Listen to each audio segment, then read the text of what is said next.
Bueno, buenas tardes a todos. Esperamos un poquitito, así sumamos a más gente y podemos empezar.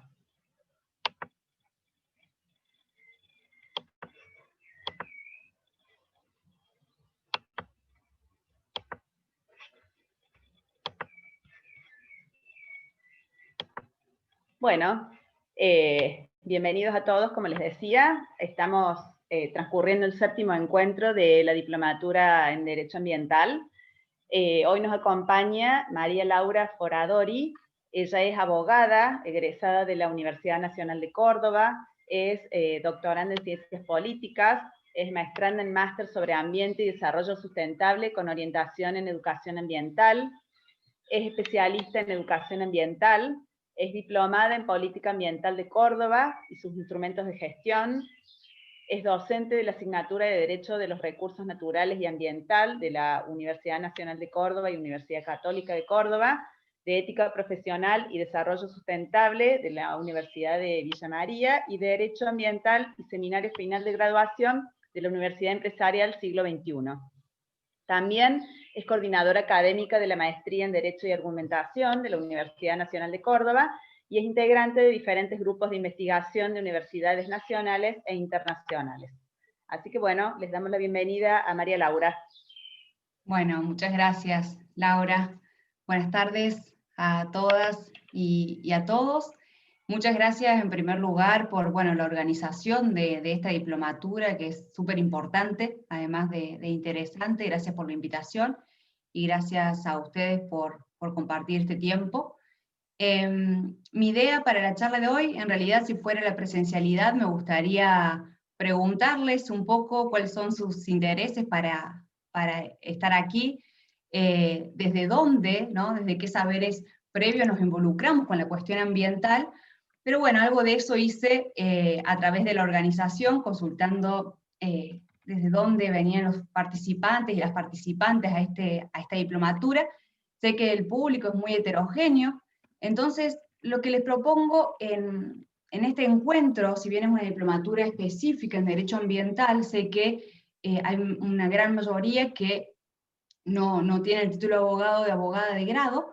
Le propongo de construir, ¿no? Comenzar deconstruyendo algunos conceptos que muchas veces damos por sentados y plantear en realidad, retomar también muchas de las cuestiones. También estuve viendo los seminarios, los encuentros anteriores, retomar algunas de las cuestiones de base, si se quiere, ¿no? Del derecho ambiental que repasaron desde el primer encuentro de esta diplomatura, retomarlo, pero para problematizarlo, ¿no? Entonces, la propuesta, lo que les propongo con este encuentro es problematizar qué es ambiente, qué son los problemas ambientales, qué es la crisis ambiental, partir desde el interrogante, ¿no? Y aquí tomo a Paulo Freire, ¿no? Desde la pedagogía de la pregunta, desde esa pedagogía crítica, para desde allí involucrarnos en las cuestiones de educación ambiental, información, participación y en lo referido específicamente al Acuerdo de Escazú. Ahora voy a comenzar a compartir pantalla, yo dejo de ver el chat y si quieren ustedes, yo no tengo problema de que hagan alguna pregunta o algún comentario, les pido que activen el micrófono, si no, lo dejamos para el final. Al final yo quiero, terminar antes con la exposición para tener un espacio de intercambio, que también es lo que hubiera dado prioridad en un encuentro presencial, y aquí también se los manifiesto para quien quiera participar en el medio de la conversación. Esto es un encuentro, es una conversación sobre algunos puntos. Yo lo que voy a hacer es problematizarlo, ¿no? Para empezar, si quieren, con una especie de diálogo. Como les compartieron el título, ¿no? La temática de hoy es Educación Ambiental, Acceso a la Información y Participación Ciudadana, el Acuerdo de Escazú como principal documento, ¿no? En el que vamos a tratar al final del encuentro. La propuesta es que, a ver que no puedo pasar. Ahí está. La propuesta y la estructura un poco de esta charla Es partir de estos planteamientos, ¿no?, epistemológicos y conceptuales para problematizarlos, luego introducirnos en el concepto y en la idea de lo que es la educación ambiental, ¿no?, para después pasar a hablar de ciudadanía ambiental, democracia participativa, y dentro de ese eje, acceso a la información y participación ciudadana, que son dos de los ejes del Acuerdo de Escazú. Este acuerdo, ¿no?, de América Latina, que se refiere a los derechos de acceso a la información, a la participación y a la justicia en temas ambientales. Entonces, ya en este primer punto epistemológico y conceptual, parece una pregunta tonta, pero en realidad yo creo que tanto este concepto de ambiente, ¿no?, si nos preguntamos en qué pensamos cuando decimos ambiente, muchas veces damos por sentado, ¿no?, en una conversación, cuando nosotros nos referimos a la noción de ambiente, que la otra persona también se refiere a lo mismo. Y en realidad, la gran mayoría de las veces no, porque en términos de la CLO podríamos hablar de ambiente y también de la noción de desarrollo sustentable como significantes vacíos, ¿no? Significantes vacíos es decir que son términos que nosotros podemos llenar de contenido. Entonces no va a ser lo mismo lo que signifique ambiente, lo que signifique desarrollo sustentable o sostenible, que no voy a entrar en esa discusión, para mí es una discusión bizantina, digamos, sin sentido, pero problematizar estos conceptos nos ayuda a posicionarnos, ¿no?, desde dónde vamos a hablar y desde allí, desde dónde vamos a hacer educación ambiental, desde dónde vamos a promover políticas públicas, ¿no?, de acceso a la información y de participación ciudadana en ese sentido. Entonces aquí les muestro algunas imágenes para problematizar esta noción que seguramente la han repasado con el profesor Novak en el primer encuentro, ¿no? Y ¿cuál es la primera imagen que se nos viene a nuestra cabeza cuando decimos ambiente, ¿no? Este paisaje, si se quiere, prístino, ¿no? Esta naturaleza intocada, esto que tiene que ver ya con el hombre en ese medio, ¿no?, como hábitat, como lugar de habitación. Esto que se relaciona más con la explotación, ¿no?, y que muchas veces lo trabajamos como problemáticas ambientales, ¿no?, que tiene que ver con la cuestión extractiva, con muchos también la destrucción de esa naturaleza prístina, ¿no?, que les mostré en la primera imagen. Esto, ¿no?, que seguramente no sea la primera imagen que se nos viene a nuestra cabeza cuando nos referimos a la cuestión ambiental. Esto también, ¿no?, este río y la ciudad. Estas últimas dos imágenes que les voy a mostrar me parecen las más interesantes para problematizar esta noción de ambiente, ¿no? Y para trabajarlo de una concepción amplia. Aquí les muestro, ¿no?, una manifestación cultural. Y la pregunta es si pensamos en las cuestiones ambientales como cuestiones culturales también, ¿no?, más allá de lo social, como cuestiones culturales.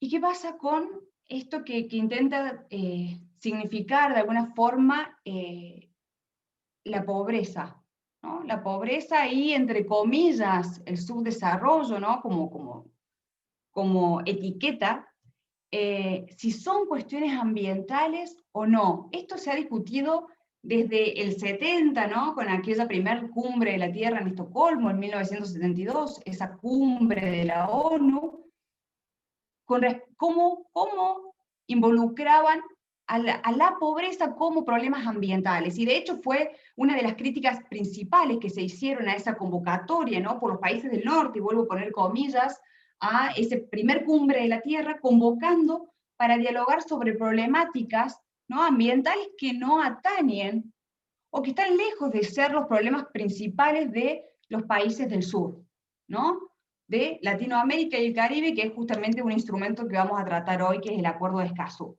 Entonces, bueno, con estas imágenes, lo que quiero traer aquí es estos conceptos de ambiente que muchas veces vamos a encontrar diferentes, ¿no? Entonces tengan en cuenta esto, hablamos de ambiente, pero no todos nos referimos a lo mismo.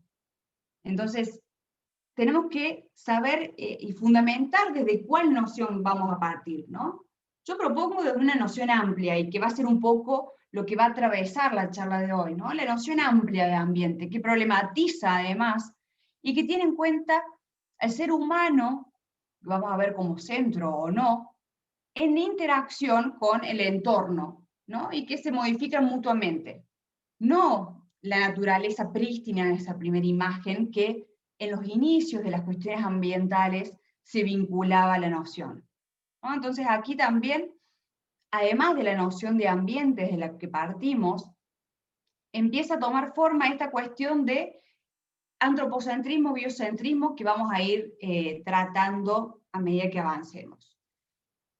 Aquí les muestro simplemente un cuadro para simplificar las distintas aristas, ¿no? O perspectivas, porque digo, más allá de la noción de ambiente también, quizás podemos estar hablando en términos similares, pero el abordaje que vamos a hacer va a ser diferente, y hasta podemos usar la misma persona que haga un abordaje diferente de la noción de ambiente de acuerdo a dónde lo utilicemos o dónde lo problematicemos, ¿no? De acuerdo al contexto, de acuerdo a la situación. Entonces, vuelvo a reiterar esta cuestión, ¿no? Podemos hablar de ambiente como naturaleza, ¿no? Para apreciar, para preservar, para conservar, ¿no? Y pensemos en estos primeros movimientos ambientales conservacionistas, ¿no? Y que, bueno, hoy se problematiza y se va un poco más allá de esa cuestión. Podemos hablar de ambiente como un proyecto comunitario en donde implicarse y comprometerse, y esto tiene que ver con el acceso a la información y con la participación pública que vamos a tratar también. Me interesa mucho destacar la noción de ambiente como territorio, ¿no? Como un lugar de pertenencia y de identidad cultural, y que esto tiene que ver específicamente con las cosmovisiones de nuestros pueblos originarios, ¿no? Y fíjense cómo vemos el ambiente y el territorio, ¿no? Desde visiones muy diferentes de esa posesión ancestral y comunitaria de la tierra que dista mucho de las cuestiones posesorias y de propiedad del Código Civil y Comercial, ¿no? Entonces, esa visión de ambiente es muy particular, es muy importante introducir ese diálogo de saberes, ¿no? La idea de la Pachamama, del buen vivir, que también lo vamos a tratar más adelante, pero tiene que ver con esta mirada de lo que es el ambiente. Hay quienes también lo vean como un problema para prevenir, por resolver, un medio de vida, ¿no? El contexto. También es importante la visión sistemática de la cuestión ambiental, ¿no? Y dejar de lado esta idea que muchos siguen nombrando hoy de los recursos naturales como compartimentos separados, ¿no? Y además de una visión recursista, ¿no? Como un bien a ser explotado, la naturaleza como eso, ¿no? De una visión instrumentalista para ser explotada y utilizada por parte del hombre para satisfacer sus propias necesidades. Pasamos a una noción de ambiente más como sistema y desde la complejidad, ¿no? También acá tomamos a morir y hablamos desde la complejidad para abordar la noción de ambiente, no como una cuestión de distintos componentes, como una sumativa de distintos componentes, sino desde la interrelación, ¿no? Que hay en esos componentes que conforman el ambiente. Y aquí seguramente deben estar cansados de ver el artículo 41 de la Constitución Nacional, pero simplemente es para problematizarlo también, ¿no? Y para ver un poco, aquí encima les traje solo los dos primeros párrafos del artículo 41, es un artículo extenso, ¿no? De 4 párrafos, que se incorporó con la reforma del 94 en la Constitución Nacional, y a partir de allí se habla del nuevo orden jurídico ambiental, ¿no? Porque vino a introducir esa temática ambiental, que vamos a ver que se relaciona también con los documentos internacionales que se fueron trabajando en los años previos, pero aquí, ¿qué quiero destacar?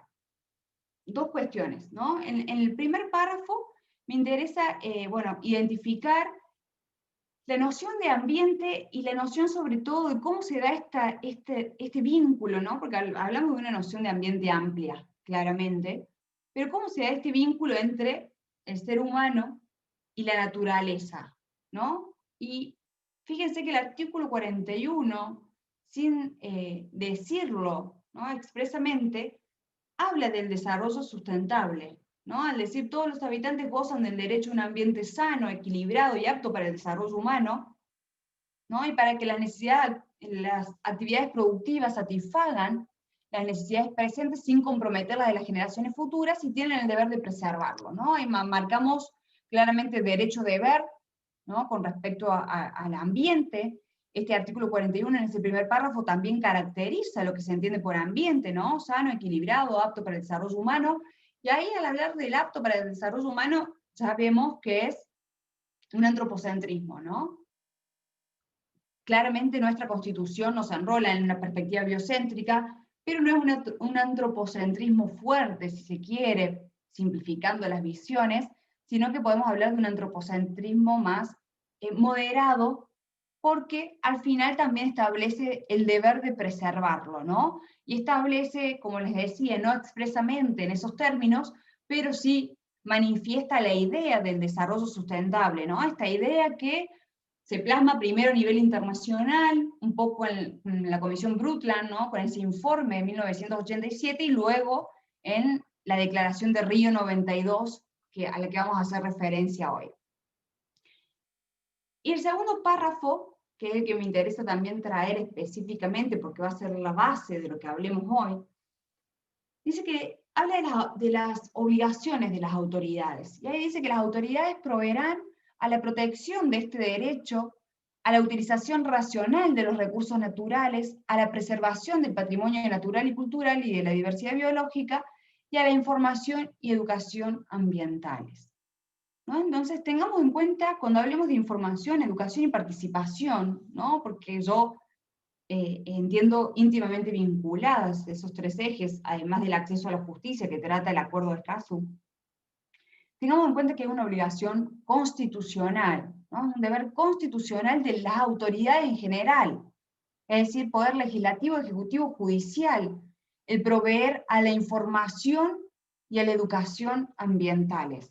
Luego lo vamos a ver también en las leyes de presupuestos mínimos, pero tengan en cuenta este segundo párrafo y esa obligación, ¿no?, que establece el artículo 41 de nuestra Constitución. Y un poco para problematizar y hablar de los problemas ambientales, ¿no?, y este concepto de desarrollo sustentable, les presento esta imagen de un informe del año 2016, en donde, si bien no aparece Argentina, el índice de consumo es igual al de Brasil, 1,8. La pregunta es, ¿cuántos planetas necesitaríamos si la población mundial consumiera como Australia, ¿no?, 5,4 planetas, Estados Unidos 4,8, Suiza 3,3, como les decía, Brasil 1,8 y Argentina también 1,8 planetas si seguimos consumiendo en el nivel que consumíamos en el 2016 y que calculo no debe haber disminuido de esa fecha ahora. Entonces, a partir de esta imagen, ¿no?, la pregunta que nos debiéramos hacer es, bueno, ¿qué hacemos? ¿No? ¿Realmente nos vamos al informe, ¿no?, Meadows, ese informe del Club de Roma en donde los recursos no alcanzan, entonces hay que parar el crecimiento de la población? ¿O tendrá que ver con revisar nuestros hábitos de producción y de consumo, y también con cuestiones de distribución, ¿no?, de estos recursos naturales, que en realidad me gusta hablar más de bienes naturales, de bienes comunes? ¿Cuál es el problema ahí? ¿No? Esto, evidentemente, este nivel de producción, este nivel de consumo del cual también se ha hablado, ¿no?, sobre todo al comienzo de esta pandemia, con respecto a los problemas ambientales, ha llevado a una crisis que es una crisis multidimensional, ¿no? Porque me parece muy relevante plantearlo como una crisis multidimensional, en términos más generales que lo ambiental, ¿no? Una crisis en términos ideológicos, políticos, económicos, sociales, energéticos, ¿no?, y la vinculación con lo ambiental, alimentario, ¿no?, y ahí ingresan los conceptos de seguridad ambiental, de seguridad alimentaria, de soberanía alimentaria, y ambiental, que ambiental o sea, por supuesto, ¿no? Y como muestra la imagen, cada una de estas dimensiones está íntimamente relacionada, ¿no? Esta crisis multidimensional, a mí me gustaría, bueno, bajarlo a la crisis ambiental sin perder la perspectiva de esa íntima relación entre esas esferas. No, pero ¿qué pasa? Acá volvemos a problematizar el concepto de crisis ambiental. ¿Es el mismo concepto del cual hablamos todos a nivel mundial cuando nos referimos a la crisis ambiental?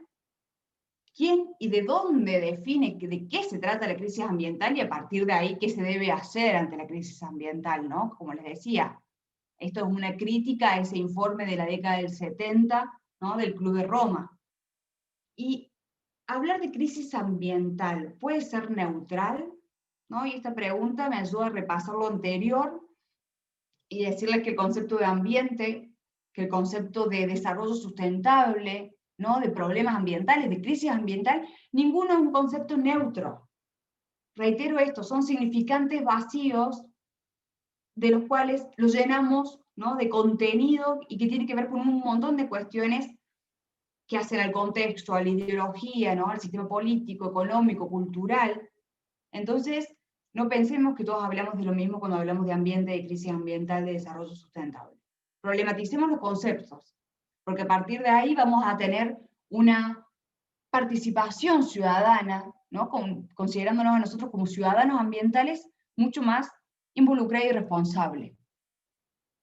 Entonces, aquí es, y vuelvo a poner comillas, ¿no? A estos rótulos, si se quiere, de primer mundo, entre comillas, y de tercer mundo, en donde el primer mundo, ¿no? Ese mundo desarrollado, en donde también qué es el desarrollo, qué es el progreso, qué es el crecimiento económico, hable de la crisis ambiental simplemente como una externalidad negativa de un proceso de industrialización, mientras que para el tercer mundo, y entre comillas, y acá siguiendo Budinas, que es un autor uruguayo, plantea que el subdesarrollo mismo constituye el problema ambiental, ¿no?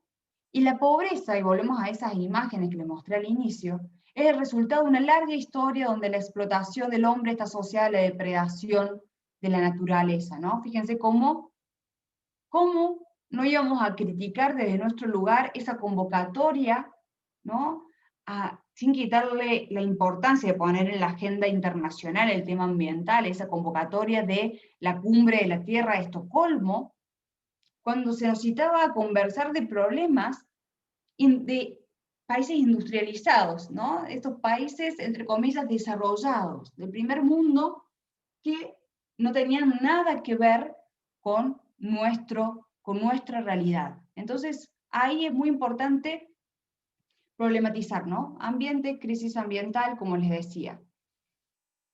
Acá les simplifico lo que luego vamos a retomar cuando hablemos de educación ambiental, ¿no? Vamos a decir que esa crisis ambiental y lo que les venía mostrando es fruto de la racionalidad capitalista, ¿no? De una racionalidad de la modernidad en donde se pone a la naturaleza como un instrumento a ser explotado, ¿no? Donde el crecimiento económico es la prioridad sin importar nada más. Esa racionalidad moderna, entonces, también que es hegemónica, ¿no? Occidental, provocó consecuencias devastadoras para América Latina, ¿no? Un territorio rico en biodiversidad que incluye la diversidad cultural, ¿no? De ahí desembocamos en esta crisis civilizatoria como crisis multidimensional, que es a lo que hicimos referencia recién. Y ahora estamos en un proceso de, bueno, ¿qué hacemos, ¿no? Ante esta realidad, ante esta crisis que estamos viviendo, esta crisis ambiental? ¿Qué podemos hacer? ¿Qué cuestiones tenemos que revisar? Bueno, muchos autores plantean, ¿no? Las alternativas a lo que era la racionalidad capitalista, lo que es, plantear alternativas desde las epistemologías del sur, ¿no? Desde nuestro territorio, no seguir recetas de otros contextos, de otros países que tienen otras problemáticas ambientales totalmente diferentes a las nuestras. Y dentro de esas alternativas, desde las epistemologías del sur, es donde quiero destacar especialmente el buen vivir, ¿no? El buen vivir que se encuentra especialmente en las constituciones de Bolivia y de Ecuador, y al que voy a hacer referencia más adelante, por eso solo nombrarlo, para ubicarnos en esto, si se quiere, como línea histórica, que en realidad también tendríamos que dejar de hablar de lo lineal para vincular de otra forma los conceptos y los procesos. Bueno, la noción de desarrollo sustentable la vimos, ¿no?, expresada en el artículo 41, como aquel que satisface las necesidades de las generaciones presentes, sin comprometer la capacidad de las generaciones futuras para satisfacer sus propias necesidades.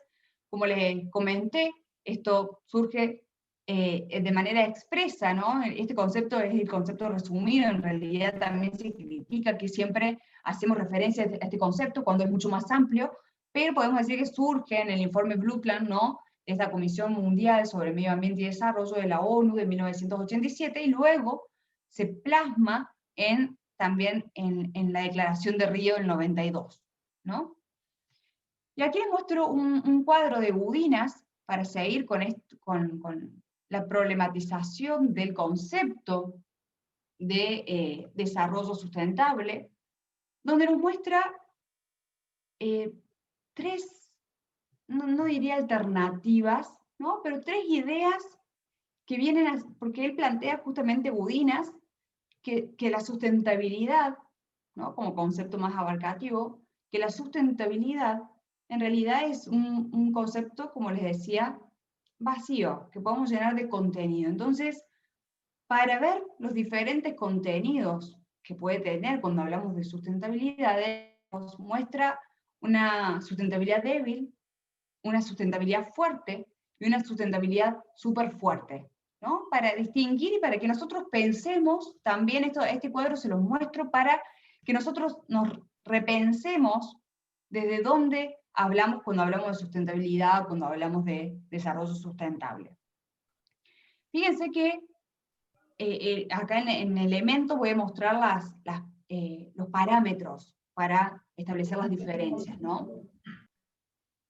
Cuando nos referimos a sustentabilidad débil, la perspectiva, por supuesto, es antropocéntrica, ¿no? En sustentabilidad fuerte también, y recién en sustentabilidad súper fuerte vamos a hablar de una perspectiva biocéntrica, ¿no? En esta equidad entre todos los seres que habitamos el planeta, a diferencia de la antropocéntrica, en donde el ser humano es el centro, que puede hacer un uso y un abuso de esos bienes comunes, de esos bienes naturales. Si hablamos de la sustentabilidad débil, y acá, bueno, para situarnos ya, quizás podemos hacer referencia a la sustentabilidad débil como el concepto de desarrollo, ¿no? De desarrollo sin adjetivarlo, ese desarrollo tradicional planteado desde esa perspectiva, ¿no?, antropocéntrica y moderna. Luego se tiñe como de verde ese concepto de desarrollo y pasamos a hablar del desarrollo sustentable, ¿no? Y podemos ubicarnos en la columna de sustentabilidad fuerte. Sí, Eugenia, me aparece un cartel que levantó la mano, no sé si quiere intervenir.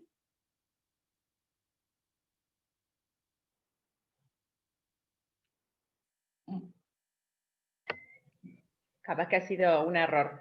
Ah, bueno, sigo entonces, porque yo no veo el chat, así que gracias, Laura. Y por último, ¿no?, sustentabilidad súper fuerte, en donde ya dejamos el concepto de desarrollo sustentable, y aquí sí podemos situar esta nueva visión de alternativas al desarrollo, ¿no? Porque lo que veníamos hablando era de desarrollo alternativo, de adjetivar ese concepto, esa idea de desarrollo inicial. Al hablar de sustentabilidad súper fuerte podemos referirnos a la perspectiva del buen vivir, ¿no?, desde nuestro contexto latinoamericano. Entonces, ahí quizás ubicándonos con esos otros conceptos que les acabo de dar, como desarrollo sustentable y buen vivir, podemos hablar desde las distintas perspectivas o aristas para analizarlo, ¿no? En las primeras dos también, el desarrollo se ve como un crecimiento material, ¿no? ¿Qué implica cuando llenamos de contenido el desarrollo? Es un crecimiento material, a diferencia de el buen vivir, de la sustentabilidad súper fuerte, que lo plantea el desarrollo como en realidad como una calidad de vida, ¿no?, relacionado íntimamente con la calidad ecológica. ¿Cómo vemos a la naturaleza en unas posturas y en otras? en las primeras como un capital natural.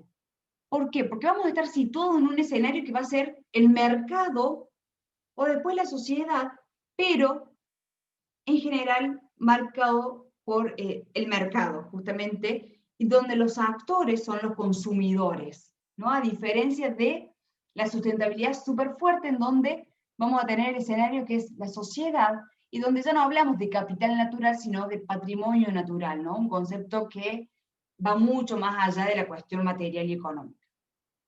La valoración también que hacemos de ese capital natural o de esa naturaleza es instrumental en las primeras, mientras que en la última es múltiple y es intrínseca, ¿no? Valorar por esta cuestión biocéntrica, valorar a la naturaleza por lo que significa en sí, no de una manera instrumental, es decir, no solamente por cómo usamos nosotros ese bien natural, ese bien común, sino por su importancia intrínseca. Me interesa también destacar aquí, porque vamos a hablar de educación ambiental y tiene que ver específicamente con esto, cómo ven estas distintas perspectivas el saber científico, ¿no? Y cómo se ven los otros saberes. Porque si partimos de esta modernidad, como les decía, marcada por un pensamiento hegemónico, ¿no? Occidental, allí el saber científico es el conocimiento privilegiado, ¿no? La academia, la educación, se basa en el saber científico. Los otros saberes son ignorados o minimizados. Mientras que en la perspectiva del buen vivir, en estas alternativas, ¿no? Desde las epistemologías del sur a esos anteriores conceptos, vamos a plantear una pluralidad de conocimientos, ¿no? Un diálogo de saberes.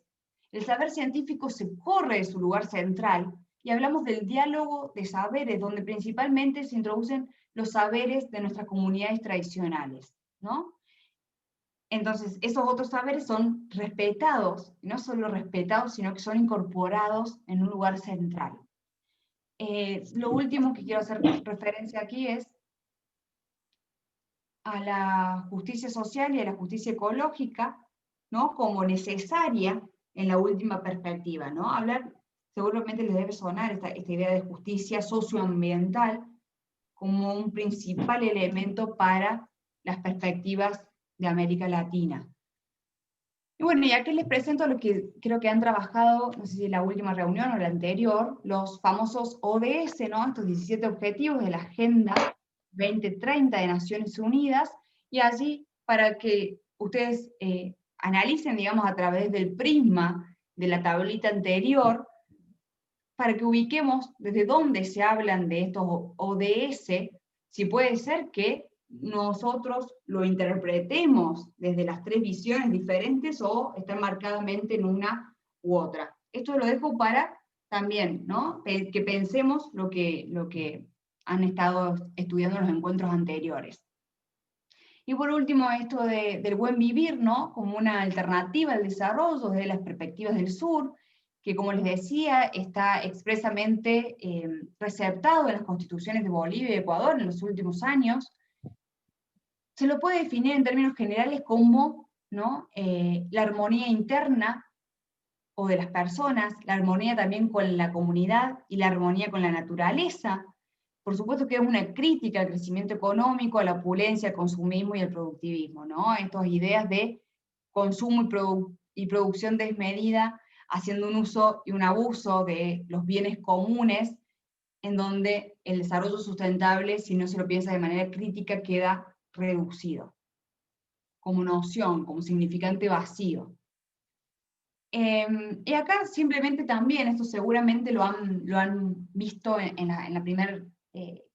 el primer encuentro, ¿no? Este derecho humano al ambiente, porque si bien la diplomatura es derecho ambiental, ¿no? Donde se ve al ambiente como objeto de protección, tenemos que ir un poquito más allá y hablar del derecho humano al ambiente, ¿no? Que se reconoce principalmente en documentos internacionales, que lo vamos a ver, y me interesa tratarlo aquí porque tiene que ver este derecho humano al ambiente sano con el Acuerdo de Escazú, que es lo que nos convoca también hoy.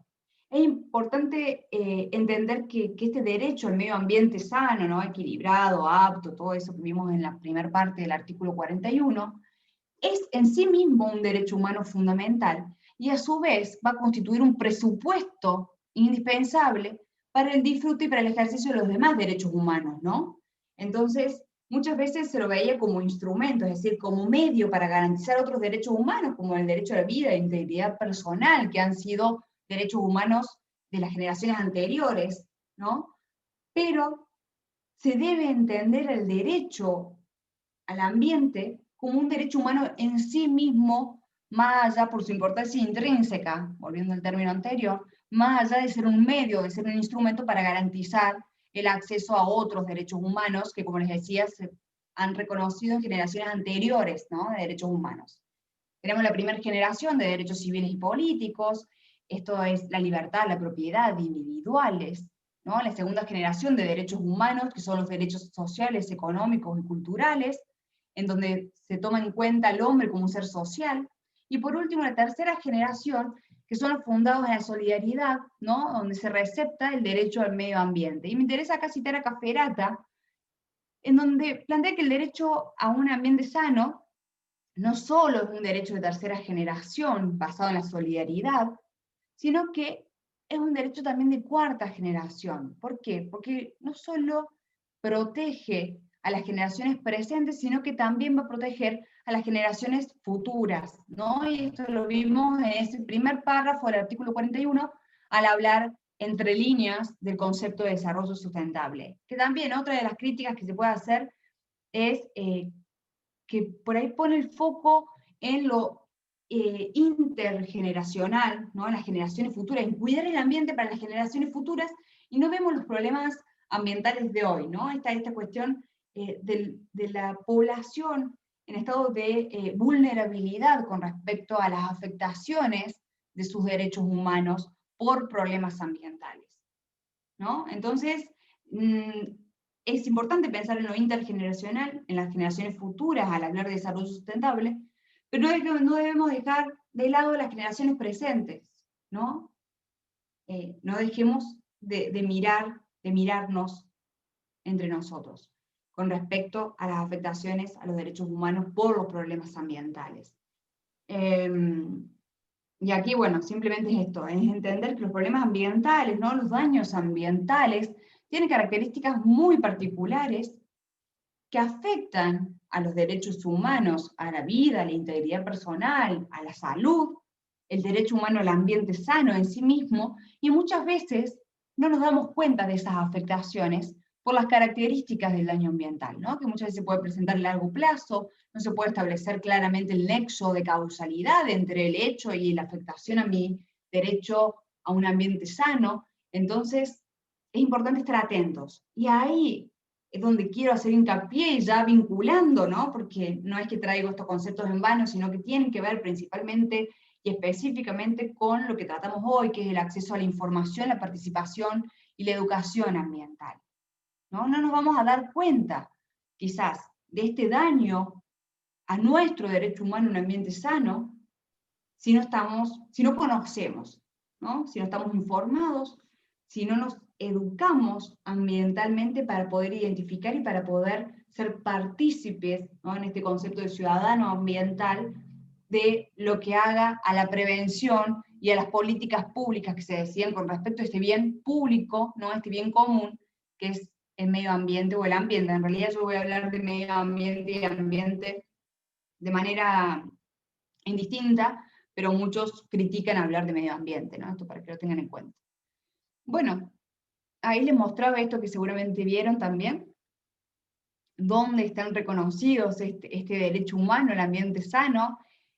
Está reconocido y se incorpora a nuestra Constitución Nacional a partir, no en el artículo 41 expresamente, pero a través del artículo 75, inciso 22, donde con la reforma del 94 se amplía lo que se llama el bloque de constitucionalidad, y se incorporan, ¿no? Otros tratados de derechos humanos a la jerarquía constitucional, ¿no? Entonces debemos leer no solamente el articulado de la Constitución Nacional, sino también esos otros tratados de derechos humanos. Allí estaba la Convención Americana sobre Derechos Humanos, o el famoso Pacto de San José de Costa Rica de 1969, donde no lo reconoce de manera expresa, pero luego en 1988 el Protocolo de San Salvador, que es el protocolo adicional a esa convención, sí lo incorpora en el artículo 11 de manera explícita el derecho a un medio ambiente sano como derecho humano, ¿no? No sé cómo vamos hasta acá, no sé si voy muy rápido, si esto ya lo tienen visto, si quieren que vaya más rápido justamente para avanzar en otras temáticas, si está todo bien. Voy a intentar abrir el chat.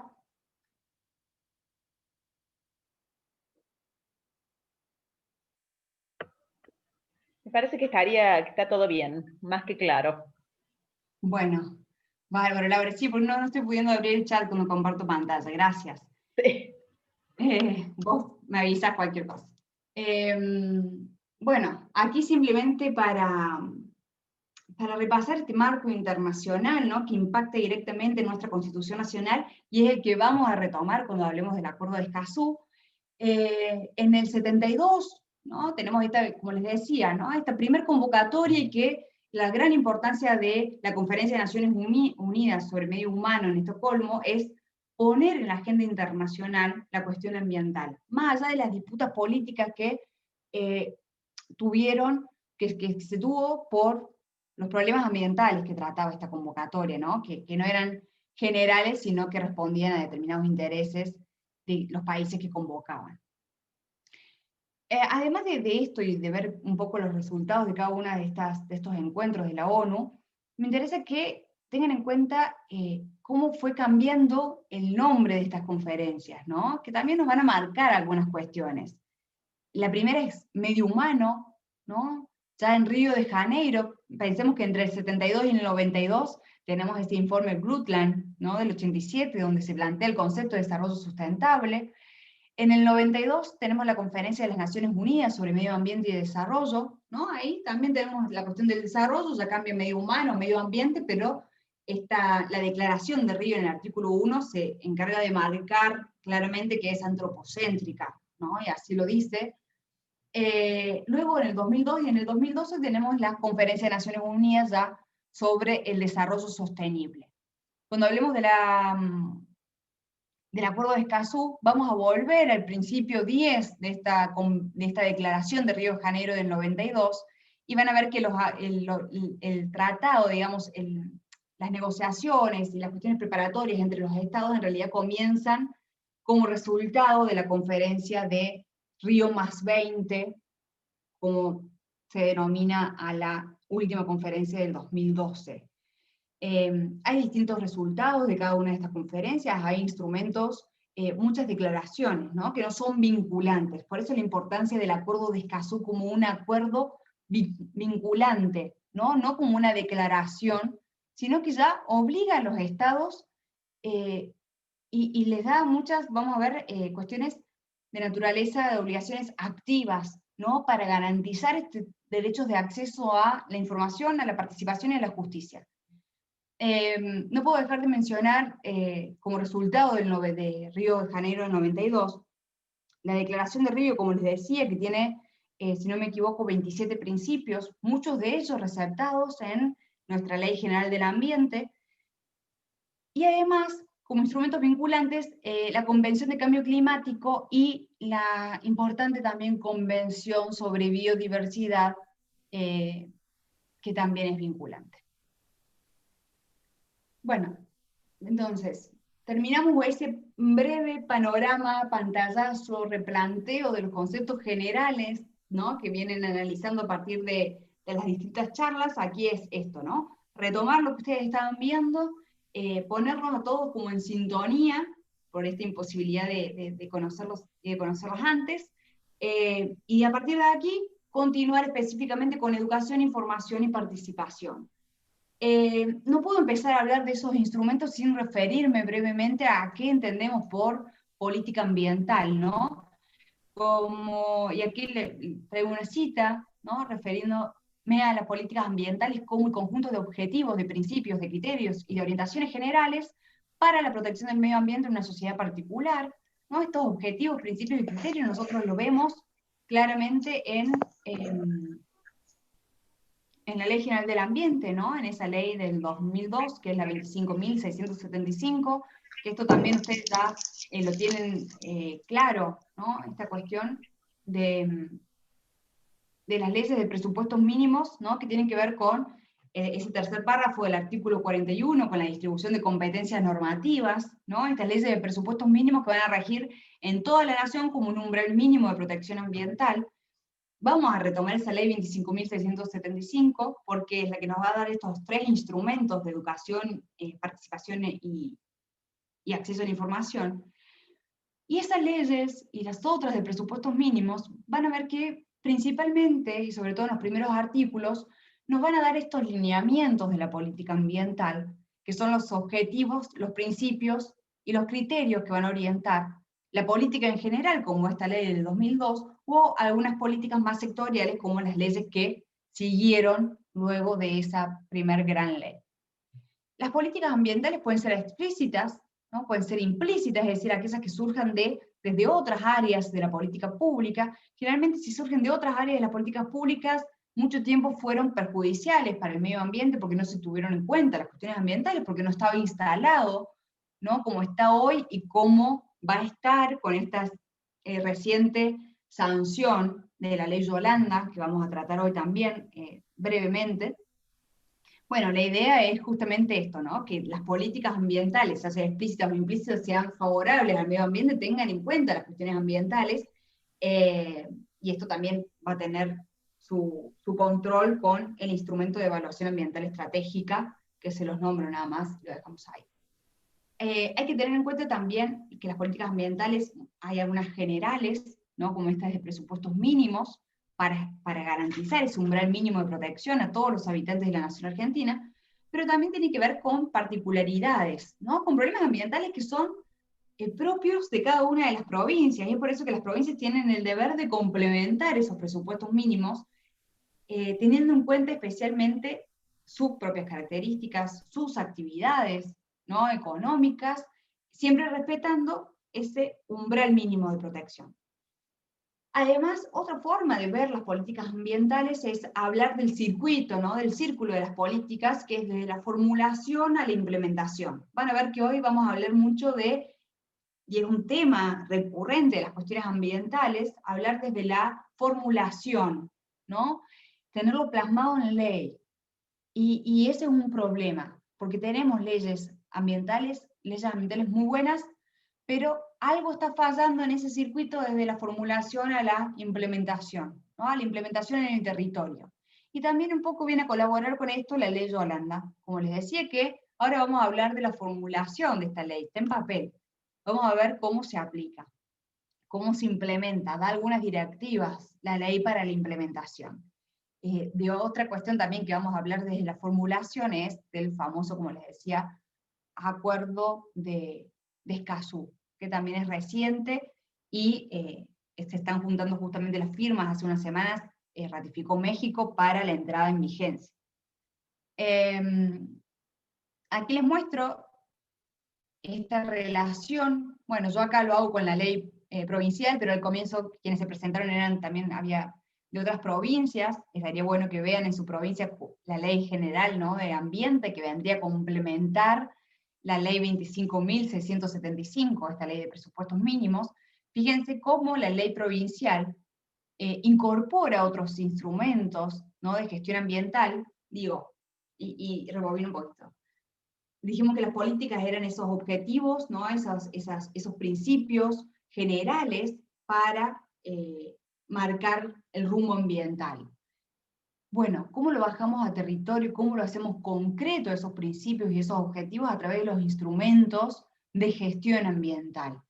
¿No? Ahí quizás los que más les suenen sean la evaluación de impacto ambiental, como les decía, la evaluación ambiental estratégica, que es una novedad que trae la ley 10.208 en relación a la de presupuestos mínimos, el ordenamiento ambiental del territorio, ¿no? Y yo aquí dejo marcado particularmente como instrumentos de gestión ambiental que vamos a tratar hoy, la educación ambiental, la información ambiental y la participación ciudadana para la convivencia ambiental, ¿no? La participación ciudadana en cuestiones ambientales. Entonces, ya cerramos un marco epistemológico conceptual, cerramos también este pequeño marco de política ambiental para, ya sí, ahora sí introducirnos en estos instrumentos que es educación, participación e información relacionado con las novedades de la ley Yolanda y el acuerdo de Escazú, ¿no? Bueno, acá cuando hablamos de educación ambiental también volvemos a preguntarnos, ¿no? ¿Desde dónde pensamos la educación ambiental? ¿Qué es la educación ambiental? ¿De qué concepción de ambiente partimos, no? Porque acá tenemos educación y ambiente. Entonces tenemos que problematizar no solo lo que es educación ambiental, sino cada uno de los componentes de esa educación ambiental. Vamos a hablar de distintas concepciones y posturas de lo que entendemos por educación, y vamos a hablar también de distintas concepciones y posturas de lo que entendemos por ambiente. Y es pensar también cuál es el objetivo de la educación ambiental, ¿no? Y esto los invito a replantearnos, como les dije al inicio, digo, a repensarnos a partir de estos encuentros, de este intercambio, como educadores ambientales, ¿no? ¿Cuál es el objetivo de la educación ambiental? Como les decía, y yo desde ahí parto como desde una concepción más crítica, ¿no? De la educación y desde el pensamiento ambiental latinoamericano, planteando una educación ambiental que sea problematizadora, ¿no? Que venga a romper las estructuras hegemónicas de lo que entendíamos por ambiental hasta el momento, que tiene que ver con todo eso que ya vimos, con esa racionalidad económica, ¿no? Que se plantee también desde el diálogo de saberes, que lo vamos a seguir profundizando, y por eso, como les dije al inicio, el objetivo de mi intervención de hoy es sembrar como, o sea, una pregunta, ¿no? Preguntarnos, dejar que nos quedemos pensando en estos conceptos que estamos viendo. No es saber ni documentos, ni artículos, ni normas, sino problematizar algunas cuestiones que nos van a servir de base para que cuando leamos el marco normativo no lo leamos de la misma forma, ¿no? Y poder pensar y problematizar también el contexto en donde surgen determinadas leyes, ¿no? El contexto de donde se va acomodando o ayornando en realidad el derecho ambiental, que no es algo estático, sino que es una construcción social. Entonces, es necesario, ¿no? Para analizar esto, partir del pensamiento latinoamericano, es decir, de un pensamiento que esté ligado a nuestras necesidades y a nuestros problemas específicos latinoamericanos. Y ahí vuelvo a citar a Boaventura y Sousa Santos, ¿no? Con respecto a las epistemologías del sur. Él nos plantea que todo conocimiento válido es siempre contextual. Es imposible traer recetas de afuera que nos digan cómo hacer educación ambiental si no problematizamos nuestro contexto, ¿no? Si nuestro conocimiento no parte de nuestras problemáticas, de nuestras comunidades, de nuestra región. Hay este pensamiento ambiental latinoamericano, que lo planteo aquí como algo sencillo, pero bueno, porque no podemos profundizar, pero en realidad amerita un curso en sí mismo. Yo aquí les cito como algunas vertientes nada más que hacen a este pensamiento crítico ambiental latinoamericano, que son las epistemologías del sur, como les venía nombrando, de Sousa Santos, ahí tenemos como referente, este concepto de racionalidad ambiental, ¿no? Como respuesta a la racionalidad capitalista económica que nos plantea Enrique Leff, y los conceptos de colonialidad y decolonialidad de Quijano y Mignolo, entre otros, ¿no? que lamentablemente y otras que me quedan afuera. Bueno, simplemente para traerlo nuevamente y plantear la educación ambiental desde aquí. Vimos la racionalidad económica, vimos los problemas de esa racionalidad económica, ¿no? Que ha explotado al hombre, a la mujer y a la naturaleza, ¿no? Con esa visión, como les decía, hegemónica de un orden económico, donde la naturaleza es solamente un instrumento a ser explotado, a ser utilizado.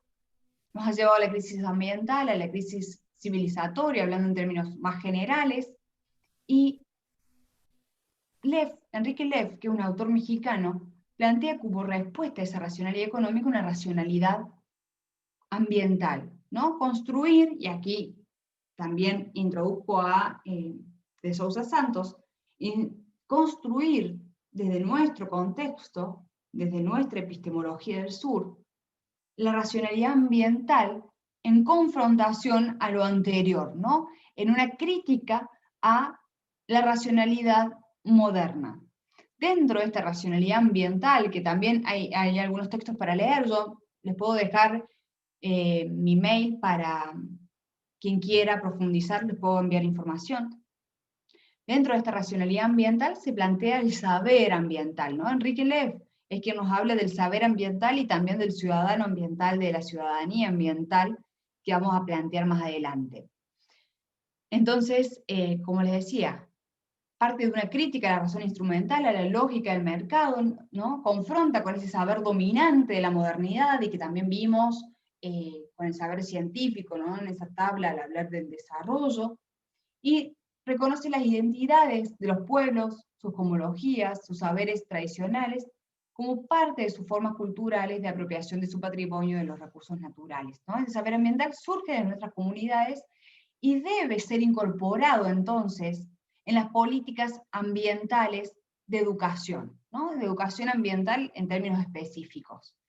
Pero ¿qué pasa en Argentina con este saber ambiental y con este pensamiento ambiental latinoamericano? Y aquí cito a personas que vienen trabajando hace mucho tiempo la cuestión de la educación ambiental desde esta perspectiva crítica, Silvina Corbetta y Pablo Césano, que nos plantean en un artículo muy interesante la idea de la educación ambiental como saber maldito, ¿no? Y aquí nos corremos de la noción de la educación ambiental, primero como algo relegado a la parte como educativa, institucional del Estado, como algo ingenuo, ¿no? Que no va a despertar problemas, que fue un poco parte de lo que pasó en Argentina, sino que la educación ambiental es una educación situada ideológica y políticamente. No podemos hablar de una educación ambiental ingenua, neutra, ¿no? Individualista, ¿no? Que nos indique responsabilidades individuales, ¿no? El apagar la luz, el cerrar la canilla, sino que tiene que ver con problematizar esas nociones de desarrollo, de progreso, ¿no? Estos modelos de consumo y estos modelos de producción. Y cuando se cuestionan esas bases, digamos, deja de ser una educación ambiental superficial, sino que va a lo profundo. ¿Y qué es lo que importa? Desde mi perspectiva, si queremos cambiar hábitos, ¿no? Como fin último de la educación ambiental, no deben ser modificados por una cuestión repetitiva, sino que deben ser modificados por un replanteo profundo de los problemas y de la crisis ambiental. Entonces, esa educación ambiental que es crítica y que va a esas bases de cuestionar los modelos de producción y de consumo, es lo que se introdujo en cierta forma en los manuales que se publicaron a nivel nacional en el año 2010, y que ahí les muestro una foto, y que aquí tengo uno, porque bueno, tuve la posibilidad de hacer unas entrevistas sobre este tema, y tenían uno, pero estos manuales en los que se trabajó mucho, son realmente un material de mucha calidad, muy críticos de la educación ambiental para el nivel inicial, primario y secundario, que se iba a distribuir a las escuelas de las diferentes provincias argentinas, quedaron guardados en un galpón en Buenos Aires, y es literal, por los intereses extractivistas, ¿no? Que cuando vieron algunas ideas, algunas nociones críticas que se planteaban en estos manuales, llamaron y dijeron que no se distribuyen, ¿no? Entonces ahí, y aquí también cito a Gramsci, ¿no? Planteando la educación ambiental crítica como contrahegemónica, ¿no? En esta visión hegemónica de la cuestión ambiental y de la cuestión sin cuestionar, ¿no? El modelo productivo y el modelo de consumo, ¿no? Entonces, estos manuales que eran contrahegemónicos, evidentemente, quedaron guardados, circulan de manera virtual, entonces ustedes los pueden googlear, los pueden encontrar. Realmente es muy interesante para quienes estén en el ámbito de la educación ambiental formal, ¿no? Porque van indicados para nivel inicial, primario y secundario, pero se pueden usar para cualquier charlas sobre cuestiones ambientales o por interés para ver las problemáticas ambientales que tratan de manera particular. Y bueno, siguiendo con esta idea, ¿no?, de que la educación ambiental no es algo neutro, no es algo ingenuo, sino que tiene una naturaleza de transformación, ¿no?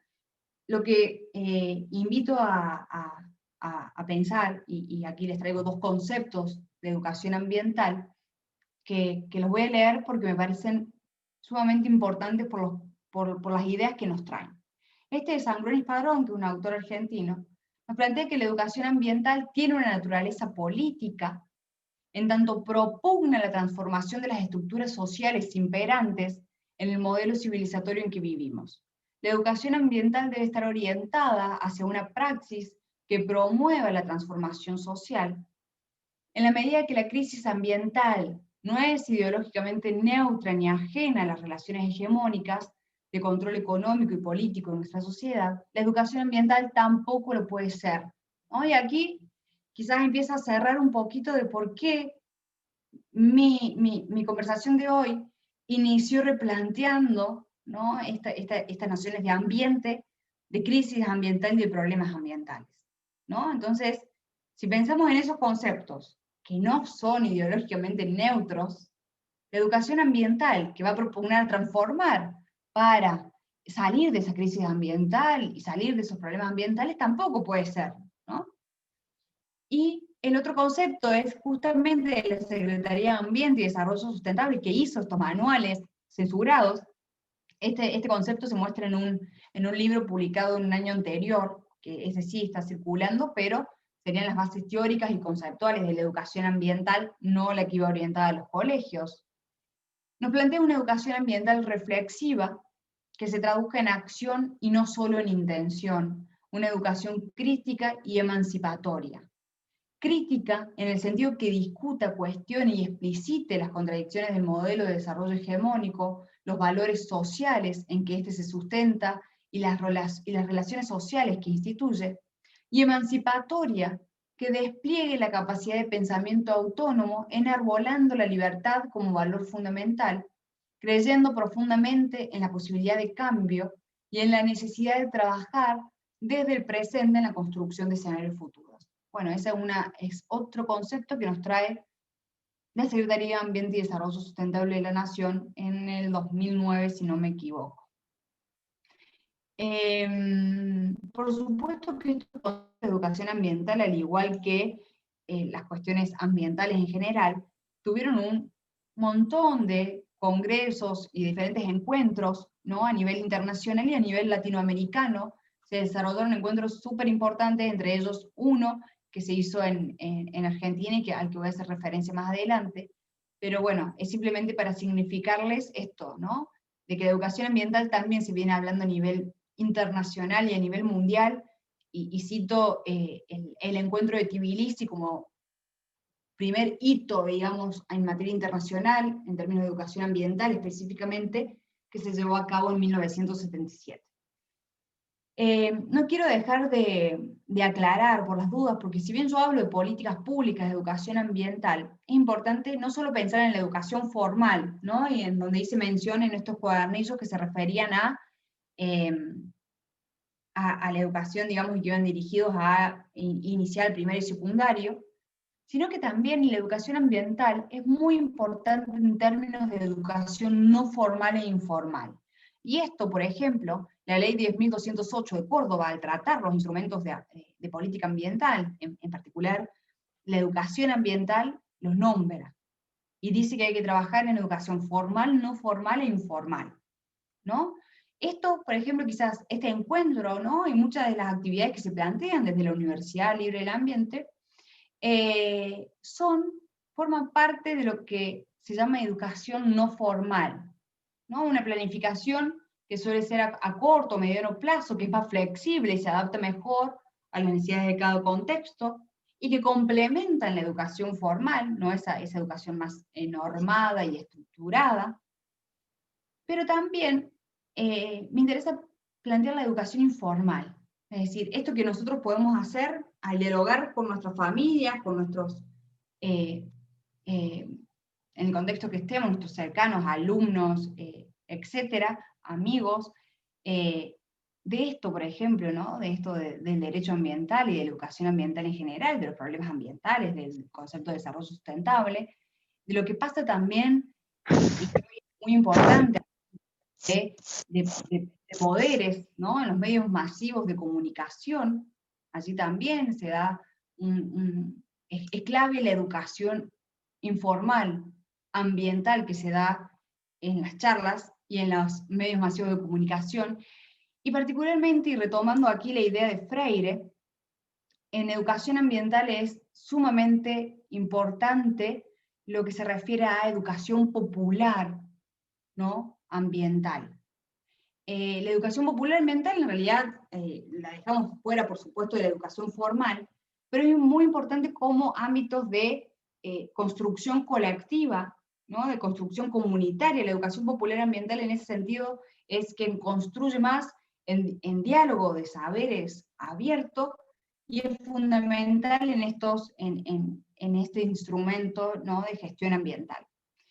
El marco normativo institucional que tenemos con respecto a la educación ambiental, como les decía al comienzo, también partimos desde la Constitución Nacional, desde ese artículo 41, con la reforma del 94, y lo vimos al comienzo de hoy, como deber de las autoridades, ¿no? De proveer a la información y a la educación ambiental, pero además está como instrumento de política ambiental en la Ley General del Ambiente, como les decía, la ley 25.675 de presupuestos mínimos del año 2002, en donde se plantea la educación ambiental como instrumento y se la explica en el artículo 14 y en el artículo 15, allí se hace referencia a la articulación institucional que debe darse con respecto a la educación ambiental como instrumento de política pública, ¿no? Porque pensemos que aquí van a estar dos áreas vinculadas. En el área, digamos, depende cómo sea la institucionalidad, pero sí un área de educación y un área de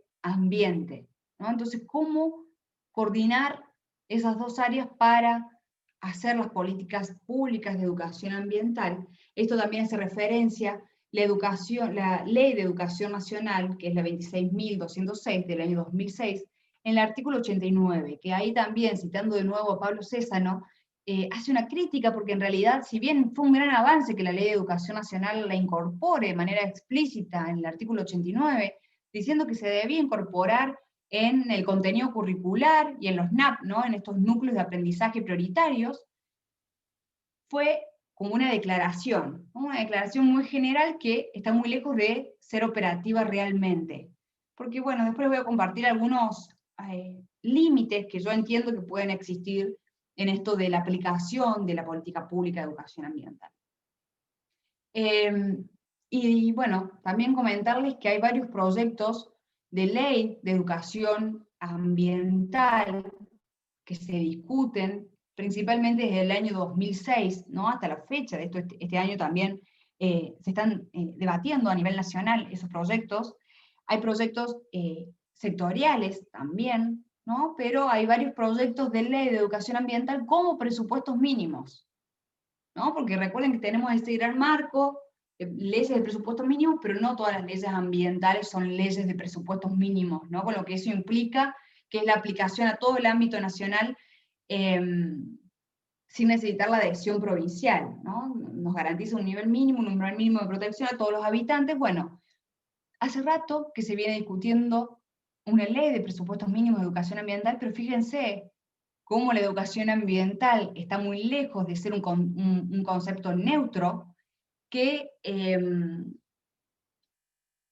lleva tanto tiempo discutiéndose que no hay acuerdo para que haya una ley de presupuesto mínimo de educación ambiental como sí hay en otras temáticas.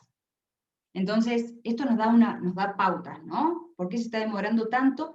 Y también, bueno, se discute si realmente es necesario tener, y también en cuestiones ambientales se habla en general, si es necesario tener mayor cantidad de normativa, ¿no? Y acá nos quedamos en esa primera parte de la política pública, que es la formulación, o realmente tenemos un marco normativo completo en cuestiones ambientales, y nos hace falta, en realidad, profundizar o revisar la implementación. Entonces también la educación ambiental está como instrumento en la Ley General del Ambiente y en otras leyes sectoriales de presupuestos mínimos, pero bueno, considero que plantearlo como una ley específica de presupuestos mínimos estaría bueno para delimitar justamente cuestiones más específicas de la educación ambiental. Y aquí, simplemente para mostrarles el panorama general a nivel institucional de esta herramienta, decirles que la educación ambiental es un ámbito que no está consolidado, ¿no? Los intentos por institucionalizarlo son insuficientes, son débiles, son inconsistentes. Como les decía, yo les voy a comentar algunas de las limitantes o de los obstáculos, ¿no?, que se pueden decir que tiene la educación ambiental a nivel institucional. Pero aquí, y es un repaso sumamente abreviado de lo que ha ocurrido desde el 94 con la Constitución Nacional, y por tomar un punto de partida en realidad, porque podríamos hablar de cuestiones de educación ambiental antes, de hecho, desde la época de Yolanda Ortiz, y por eso la ley lleva su nombre, desde la década del 70 podemos hablar de educación ambiental, pero bueno, en este repaso aquí tomo desde el 94. En 1999 se presenta el documento base de una estrategia nacional de educación ambiental, que fíjense, se viene trabajando en realidad desde el 97, con un financiamiento internacional, esta Estrategia Nacional de Educación Ambiental, que no se concreta. Y de hecho, en estos últimos años, la Dirección Nacional de Educación Ambiental ha hecho un esfuerzo muy grande para generar encuentros a nivel nacional y a nivel regional, ¿no?, entre las provincias de Argentina, para hacer de manera participativa, ¿no? Y acá retomo y refuerzo la importancia de la participación en esta Estrategia Nacional de Educación Ambiental, pero aún no tenemos nada.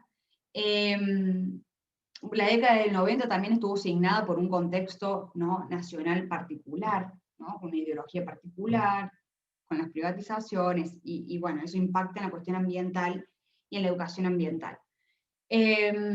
Lo otro que quería destacar es, bueno, en el 2006, que no lo puse aquí, se crea la Unidad de Coordinación de Educación Ambiental, una unidad de coordinación que ha planteado trabajar la educación ambiental desde un paradigma epistemológico crítico. Entonces, esa creación de ese equipo de trabajo fue muy importante, y desde allí, desde la UCOEA, ¿no?, esta unidad de coordinación a nivel nacional, se publica en el 2009 este libro, Aportes Políticos y Pedagógicos en la Construcción del Campo de la Educación Ambiental, del cual tomé el concepto que les mostré.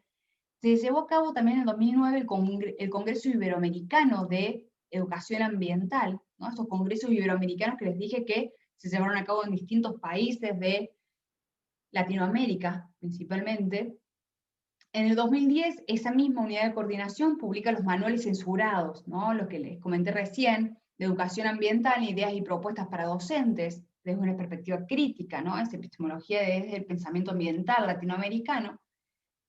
Y entre el 2010 y el 2020, por supuesto que han ocurrido diferentes cosas en esos años. Entre ellos hay un acuerdo marco sobre la educación ambiental, y hay un acercamiento entre el Consejo Federal de Medio Ambiente y el Consejo Federal de Educación, ¿no?, para trabajar la educación ambiental de manera articulada.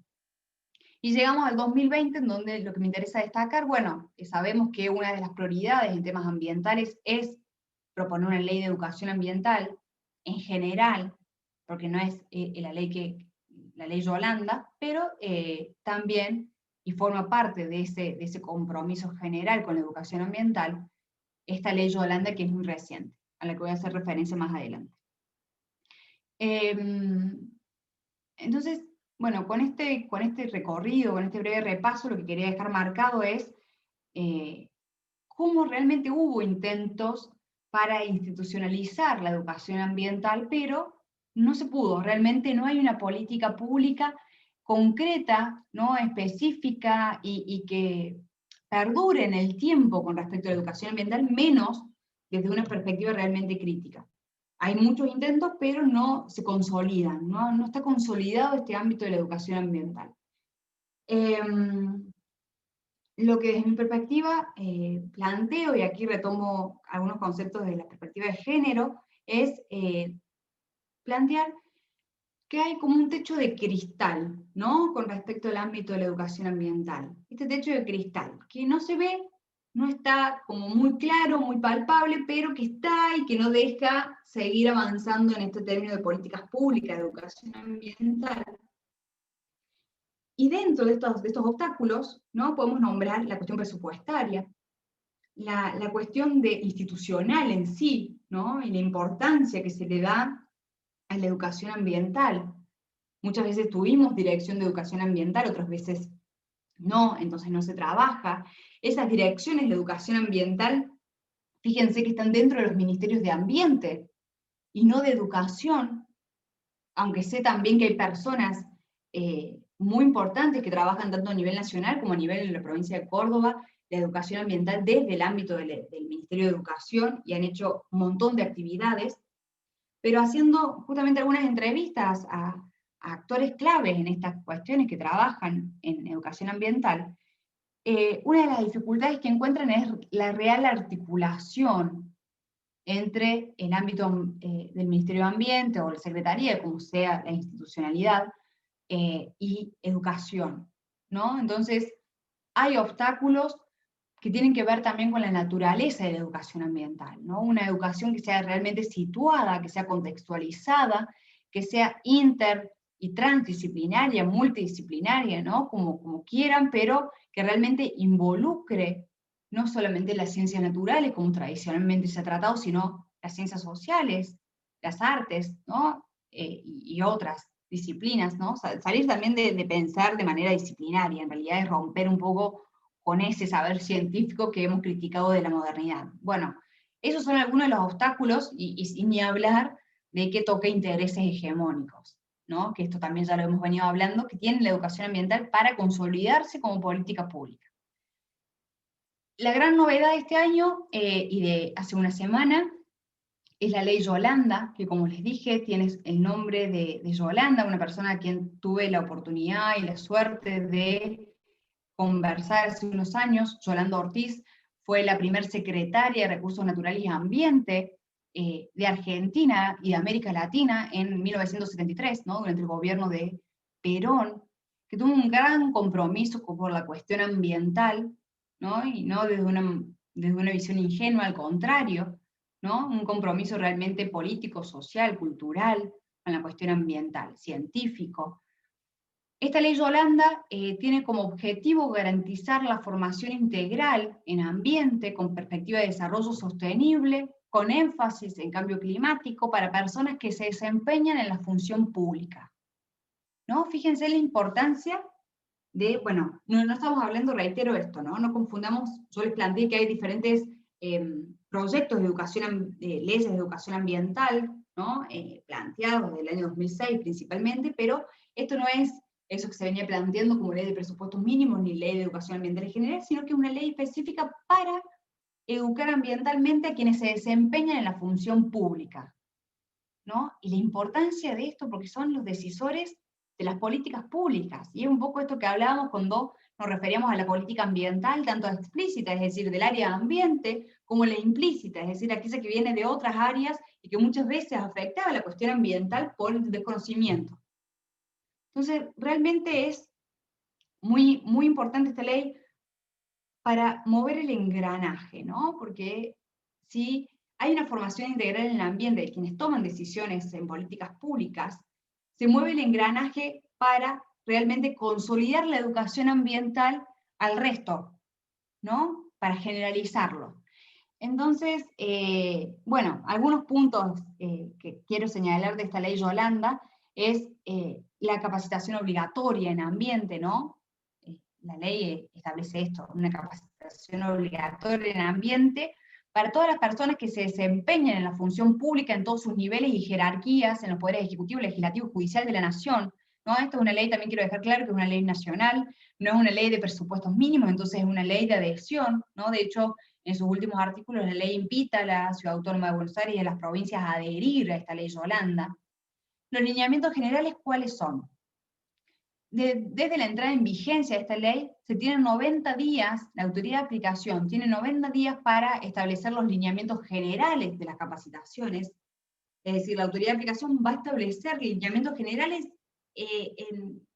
podríamos decir, como presupuesto mínimo, ¿no? Hablando de cuestiones ambientales, para las capacitaciones que se lleven a cabo, deben incorporar, y esto me parece muy importante por el concepto crítico que venimos hablando de educación ambiental, estas capacitaciones deben incorporar tanto las dimensiones de sensibilización como de transmisión de conocimientos, ¿no? Fíjense que nos corremos de la transmisión de conocimiento, en donde estuvo encerrado mucho tiempo, y hablamos de sensibilización en cuestiones ambientales. Para mí, y para muchos, ¿no? Por supuesto, la sensibilización es fundamental, más allá de la concientización que generalmente se habla. También destaco la participación pública, que es un eje que atraviesa la presentación de hoy, que se debe garantizar la participación de la sociedad civil, las ONG e instituciones científicas especializadas en la materia para hacer esos lineamientos generales. Fíjense la importancia de decir estos lineamientos generales. La idea es que no sea una bajada de línea, ¿no? Sino que realmente se participe en el establecimiento de esos lineamientos generales. ¿Cuáles son los contenidos mínimos que deben abarcar? Debe referirse al cambio climático, a la protección de la biodiversidad y ecosistemas, a la eficiencia energética y a las energías renovables, a la economía circular, al desarrollo sustentable y al derecho ambiental. ¿Cómo va a ser la implementación? Recuerden que también hablamos de las políticas públicas y que un gran parate, digamos, un gran problema o obstáculo que tenemos en el ámbito ambiental es que tenemos la formulación y que se plasma en el marco normativo, pero se rompe el nexo y no llegamos a la implementación, digamos, a hacer efectivo realmente este derecho ambiental que tenemos, y que tenemos buenas leyes. Acá esta ley de Yolanda da algunas directivas para la implementación, y dice que los diferentes organismos van a ser los responsables de garantizar la implementación de las capacitaciones que van a comenzar a impartirse dentro del año de la entrada en vigencia de la ley.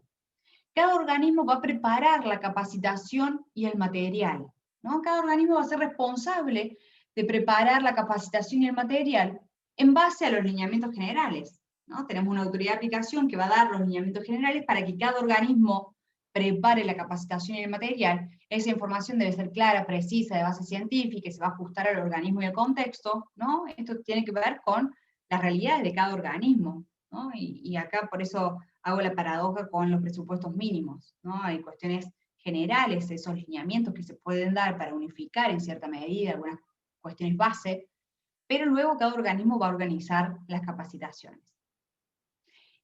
Pero no queda ahí, sino que dentro de los 90 días siguientes de la confección de los lineamientos generales, el organismo, ¿no?, que tiene que elaborar la capacitación debe enviarlo a la autoridad de aplicación para que lo certifique, ¿no?, para que apruebe la calidad de esa capacitación que es elaborado el organismo, pudiendo realizar modificaciones o sugerencias a la autoridad de aplicación. Es decir, que no puede ser cualquier capacitación, sino que va a pasar por este control posterior, ¿no? La autoridad de aplicación no solamente va a dar lineamientos generales, sino que también va a controlar después esa capacitación que prepare el organismo particularmente.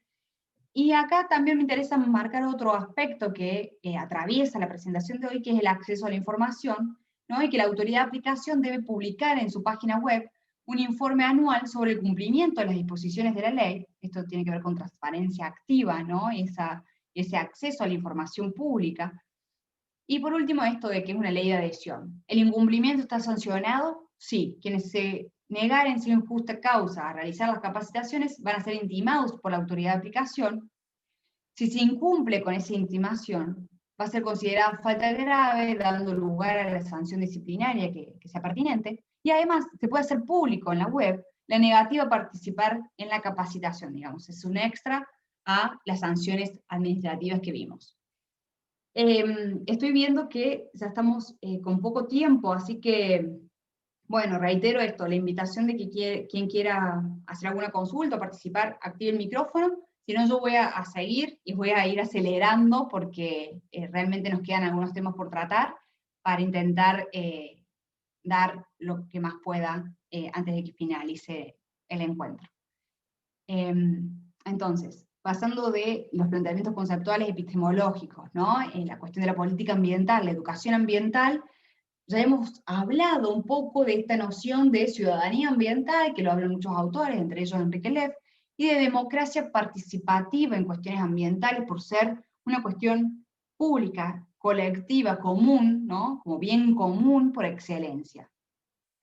Estar informados y conocer las problemáticas ambientales de nuestro entorno nos permite participar de una manera activa en la gestión del medio ambiente, ¿no? Y esta participación activa, como dice ahí, no debe ser solamente con la idea, digamos, de fiscalizar a la autoridad de aplicación o a las autoridades con respecto a las cuestiones ambientales, sino de realmente ser partícipe de la política pública, ¿no? De la generación de esa política pública en cuestiones ambientales y en cuestiones que nos atañen a todos. Y por eso se habla de la idea de democracia ambiental, en donde los límites, ¿no? Que muchas veces estuvieron como fijos entre la cuestión pública, privada, entre el Estado y la sociedad civil, se van desdibujando, y muchos autores hablan, entre ellos Boaventura Sousa Santos, de una ampliación del ámbito del Estado, ¿no? Alejándonos. Muchos piensan justamente que esta intervención de la sociedad civil achica al Estado, y en realidad es como una ampliación de la cuestión pública, ¿no? Del Estado,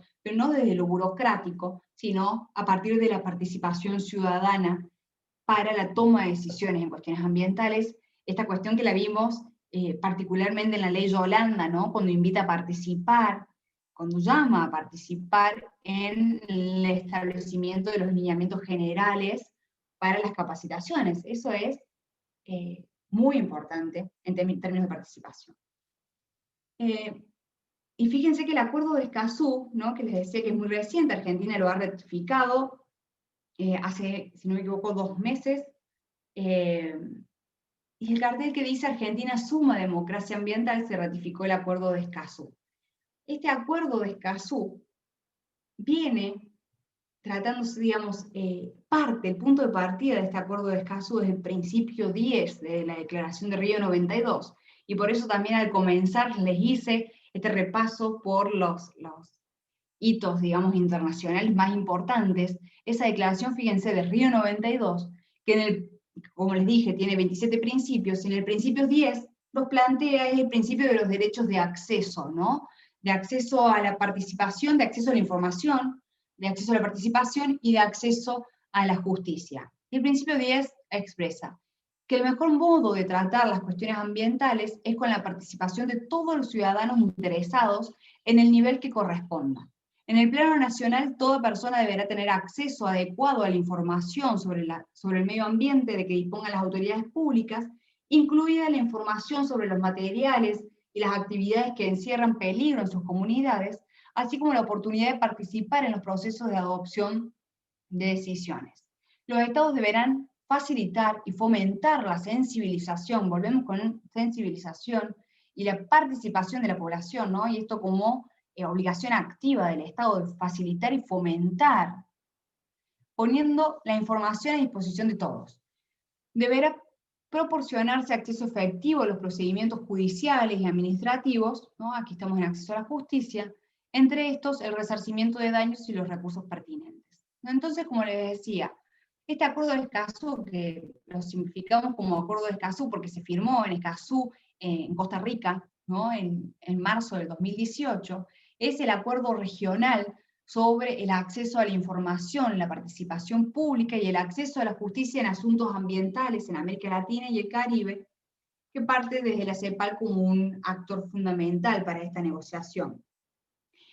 Este acuerdo de Escazú, que reitero, Argentina lo ha ratificado por ley 27.566 hace varias semanas, y que el último en ratificar fue México, ¿no? Porque en marzo se firmó por 22 países, pero luego se abrió a ratificación para que entre en vigencia luego del país, digamos, número 11 que ratifique el acuerdo. México fue el último en ratificar en este tiempo, el país 11, ¿no? Y ahí entonces va a poder entrar en vigencia este acuerdo que, como les decía, es vinculante para la nación argentina, que lo ha ratificado específicamente por esa ley. Este acuerdo marca un hito realmente para la democracia ambiental en América Latina, porque retoma ese principio 10 de Río 92, y también, bueno, quiero destacar que la negociación o los primeros encuentros se dan a partir de la conferencia de Río +20, es decir, de la del 2012, y se refiere al acceso a la información ambiental, al acceso a la participación pública y al acceso a la justicia ambiental, y en estos términos generales podemos decir que es un espejo, ¿no? Que retoma también la Convención de Aarhus, que es de Europa, ¿no? Y que se firmó en 1998, si no me equivoco, pero va mucho más allá, porque este es un acuerdo multilateral sumamente importante de derechos humanos ambientales, el primero en América Latina, en la región. Es hecho desde América Latina y para América Latina, entonces tiene especialmente en cuenta las características regionales, e incorpora, y esto realmente me parece muy importante, los sectores vulnerables. Hace hincapié y su premisa es no dejar a nadie atrás, no dejar a nadie afuera. Entonces, toma la realidad y el contexto latinoamericano para buscar la igualdad en el acceso a estos tres derechos y dar, digamos, empoderar, entre comillas, porque no me gusta mucho el término, a los sectores vulnerables que están representados principalmente por las comunidades originarias y las comunidades campesinas de nuestra región. Además de eso, hay otra incorporación sumamente importante que tiene que ver con la historia de América Latina, con la historia mundial, pero particularmente con lo que pasa en nuestro contexto, es la incorporación de garantías y el tratado con respecto a los defensores de derechos humanos en asuntos ambientales. Y en estos tres derechos de acceso es importante remarcar que no podemos tener un derecho ambiental sustantivo eficaz si no tenemos un derecho ambiental procesal eficaz, ¿no? Entonces, esto hace ese proceso, ¿no? No solamente el proceso judicial, porque también hay administrativo, pero en el proceso de acceso a la información y de participación pública para justamente hacer eficaz, hacer efectivo el derecho humano al ambiente sano que hemos retomado al inicio de nuestro encuentro. Y aquí para mostrarles también, ¿no? Y pensar, bueno, como les decía al comienzo, siempre les invito a pensar el marco normativo, los textos, ¿no? Normativos que por ahí suelen parecer como aburridos, a pensarlos desde el contexto en el cual surgen, para comprenderlo realmente y a partir de ahí criticarlo o no y avanzar, ¿no? Este informe, este acuerdo de Escazú, como les decía, tiene en cuenta particularmente a los defensores de los derechos humanos en cuestiones ambientales, y acá les muestro algunos datos que nos van a hacer comprender la importancia de esta incorporación en el acuerdo de Escazú, ¿no? Un informe reciente destaca que 212 personas defensoras de la tierra y el medio ambiente fueron asesinadas durante el 2019. La mitad de los homicidios ocurrieron en Colombia y en Filipinas. Y aquí les marco, bueno, con color verde se resaltan los territorios críticos. Fíjense, Colombia es el que tiene más muertes, ¿no? Mayor cantidad de homicidios de estas personas defensoras del ambiente. Es realmente crítica la situación, ¿no? Las cifras en América Latina. En Latinoamérica es la región en donde se registraron más asesinatos en contra de defensores del medio ambiente durante el año 2019.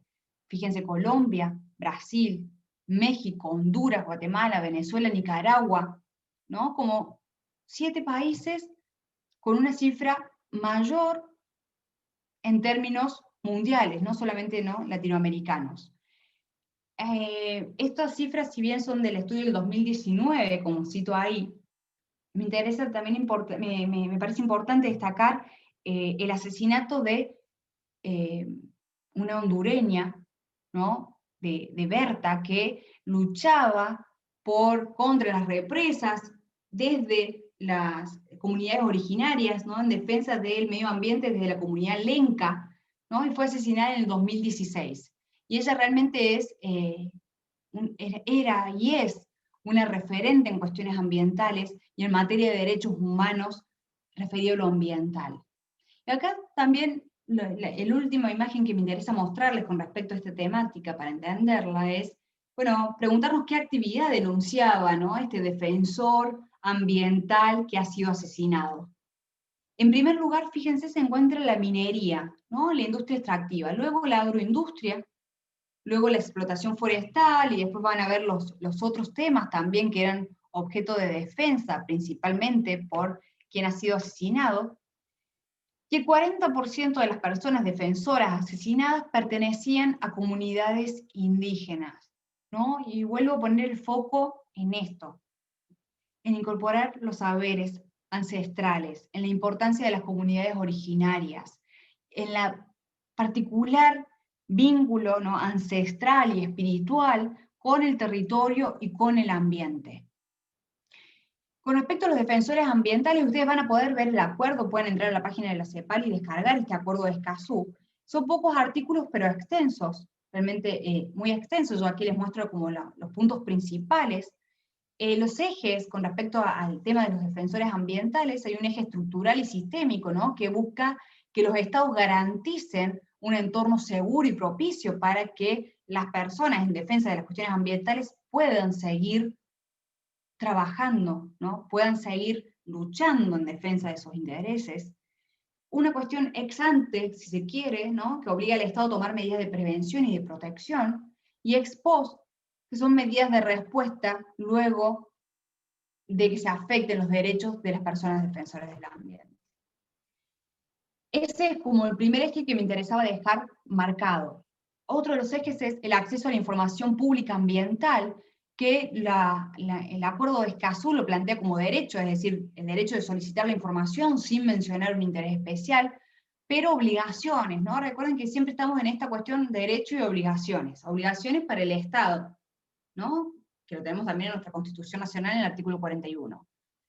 El Estado debe garantizar el acceso a la información ambiental de acuerdo con el principio de máxima publicidad, establecer regímenes de excepciones limitados, ¿no?, porque vamos a ver que hay excepciones para acceder a la información, pero deben estar limitados, y lo vamos a ver en nuestra ley de presupuestos mínimos de acceso a la información, contar con mecanismos de revisión y de control independientes, generar y divulgar información, contar con informes sobre el estado del ambiente, promover el acceso a la información ambiental contenida en concesiones, contratos, convenios, autorizaciones de bienes y de servicios públicos, y adoptar medidas también para promover el acceso a la información ambiental que se encuentre en manos de privados. Disculpen si voy muy rápido, pero lamentablemente no nos queda casi tiempo.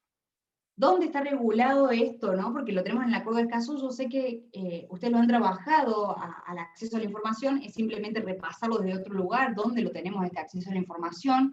Además de este acuerdo de Escazú y sus particularidades a nivel regional, ¿no?, como un acuerdo multilateral realmente muy importante por su vínculo, por establecer este vínculo, ¿no?, de manera explícita entre derechos humanos y ambiente, lo tenemos en la Declaración de Río, ¿no?, en ese principio 10 que vimos, en la Constitución Nacional, en las leyes de presupuestos mínimos ambientales, no solo como instrumento de gestión ambiental de la Ley General del Ambiente, es decir, de la Ley 25.675, sino también en la ley específica, ¿no?, que en educación ambiental nos falta, pero en la ley específica, que es la Ley 25.831, que se refiere al acceso a la información pública ambiental, ¿no? Esa ley es breve y es muy importante para tener en cuenta. En la provincia de Córdoba la tenemos en la ley 10.208. Yo aquí solamente le estoy dando el marco normativo de acceso a la información pública ambiental, porque a nivel nacional y a nivel provincial tenemos otras leyes que se refieren al acceso a la información pública en general y que debemos articular. Algunos puntos importantes que me interesa marcar y que los invito también a ver la fuente, ¿no?, que es accesoambiental.net.ar, que surge a partir de un proyecto de extensión de la UNC y hay información muy valiosa y muy clara.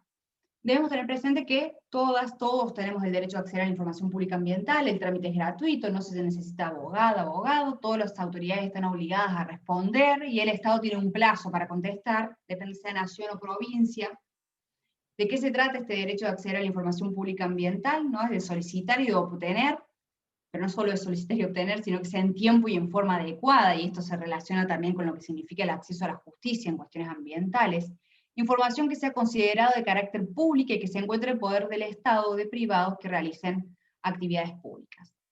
¿Qué comprende la información pública ambiental? También la información general sobre el estado del ambiente o algunos de sus elementos físicos, culturales o sociales, ¿no?, las cuestiones que tengan que ver con la interacción de la sociedad con el medio ambiente, incluidas actividades, obras y circunstancias que puedan afectar a la sociedad o al medio, los planes y políticas, programas y acciones referidas a la gestión del medio ambiente. ¿Existen excepciones a este derecho? Sí, como les dije, y lo marca también el Acuerdo de Escazú, y acá quiero remarcar algo, porque ustedes van a decir, che, pero ¿para qué tenemos el Acuerdo de Escazú?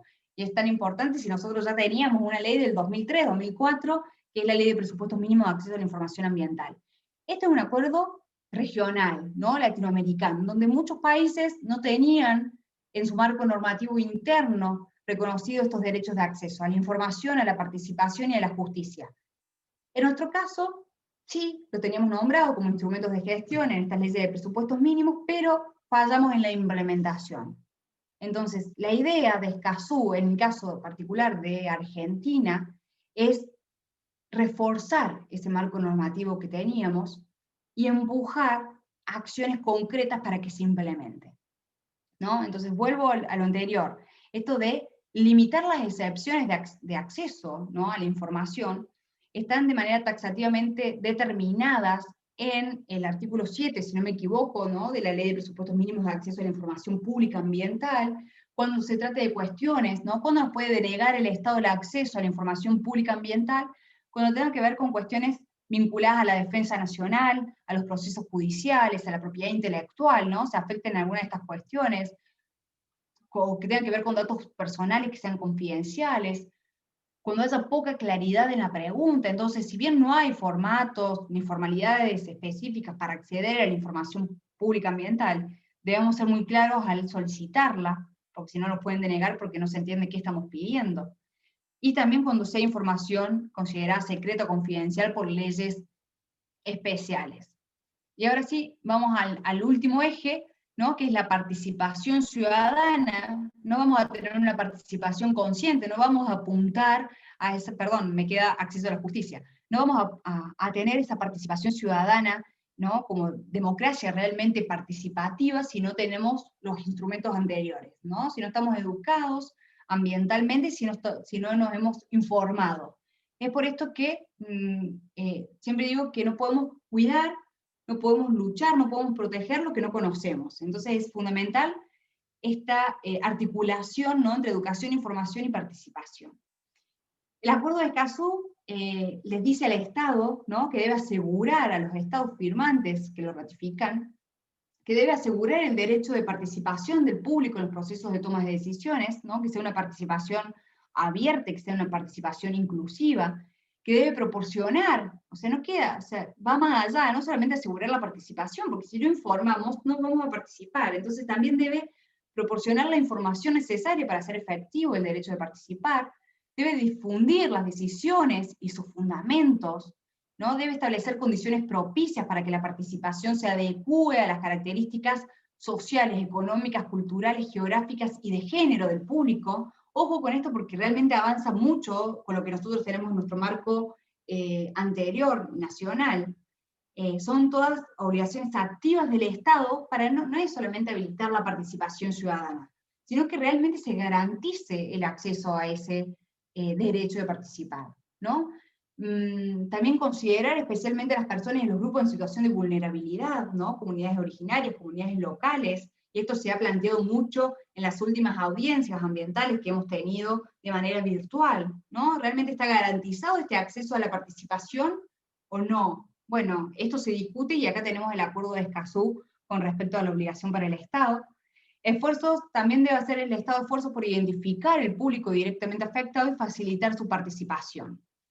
En el marco interno no tenemos una ley de presupuestos mínimos específica de participación ambiental, pero tenemos la ley 25.675, esa ley general del ambiente, ¿no?, del 2002, que en un par de artículos nada más, pero muy importantes, nos dice que todos tenemos el derecho de participar en procedimientos administrativos que se relacionen con lo ambiental, que las autoridades deben institucionalizar procedimientos de consultas o de audiencias públicas como instancias obligatorias para la autorización de aquellas actividades que puedan generar efectos negativos y significativos sobre el ambiente. Particularmente debe asegurar esa instancia de participación en la evaluación de impacto ambiental y en el ordenamiento ambiental del territorio.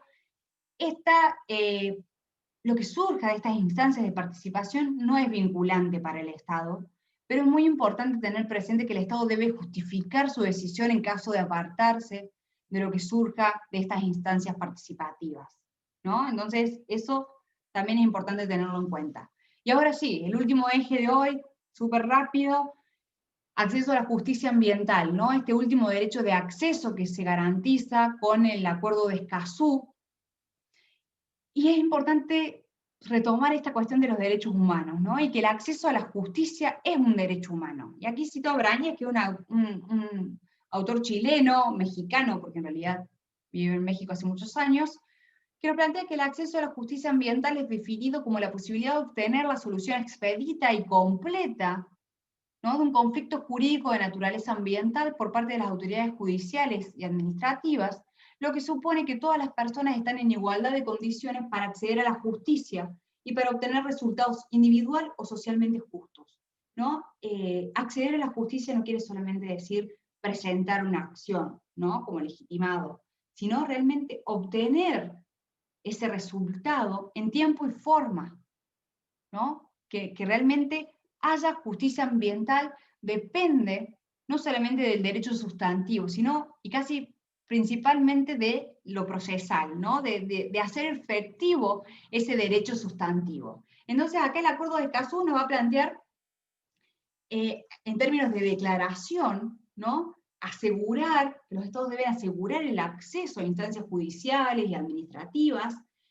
Ese acceso, ¿no?, lo plantea de manera amplia, no solamente cuando se afecte el derecho de acceso a la información y a la participación, y esto y acá se diferencia de el acuerdo europeo que les nombré antes, sino que ante situaciones que puedan contravenir el ambiente y sus normas, de manera general, es decir, comprende la parte de información y de participación, pero en general debe estar garantizado el acceso a instancias judiciales y administrativas cuando tengan que ver cuestiones ambientales.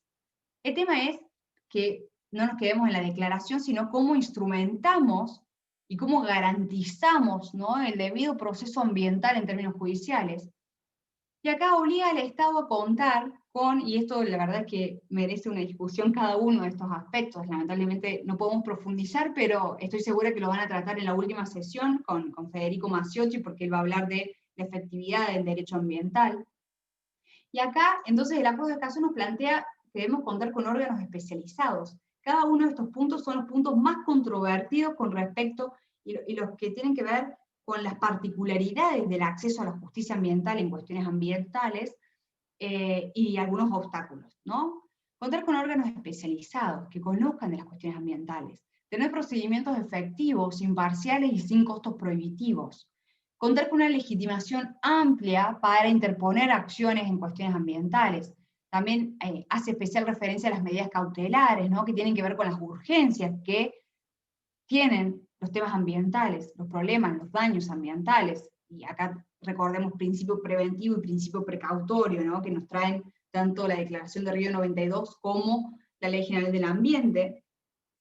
Y como les decía, el acceso a la justicia no es simplemente presentar la acción, sino que debemos contar con mecanismos de ejecución y de cumplimiento oportuno de las decisiones. Y aquí es interesante citar, con respecto a los derechos humanos ambientales, olvidé hacer referencia a la opinión consultiva de la Corte Interamericana de Derechos Humanos del año 2017, que plantea particularmente el derecho al ambiente como derecho humano en sí mismo y no solo como instrumental.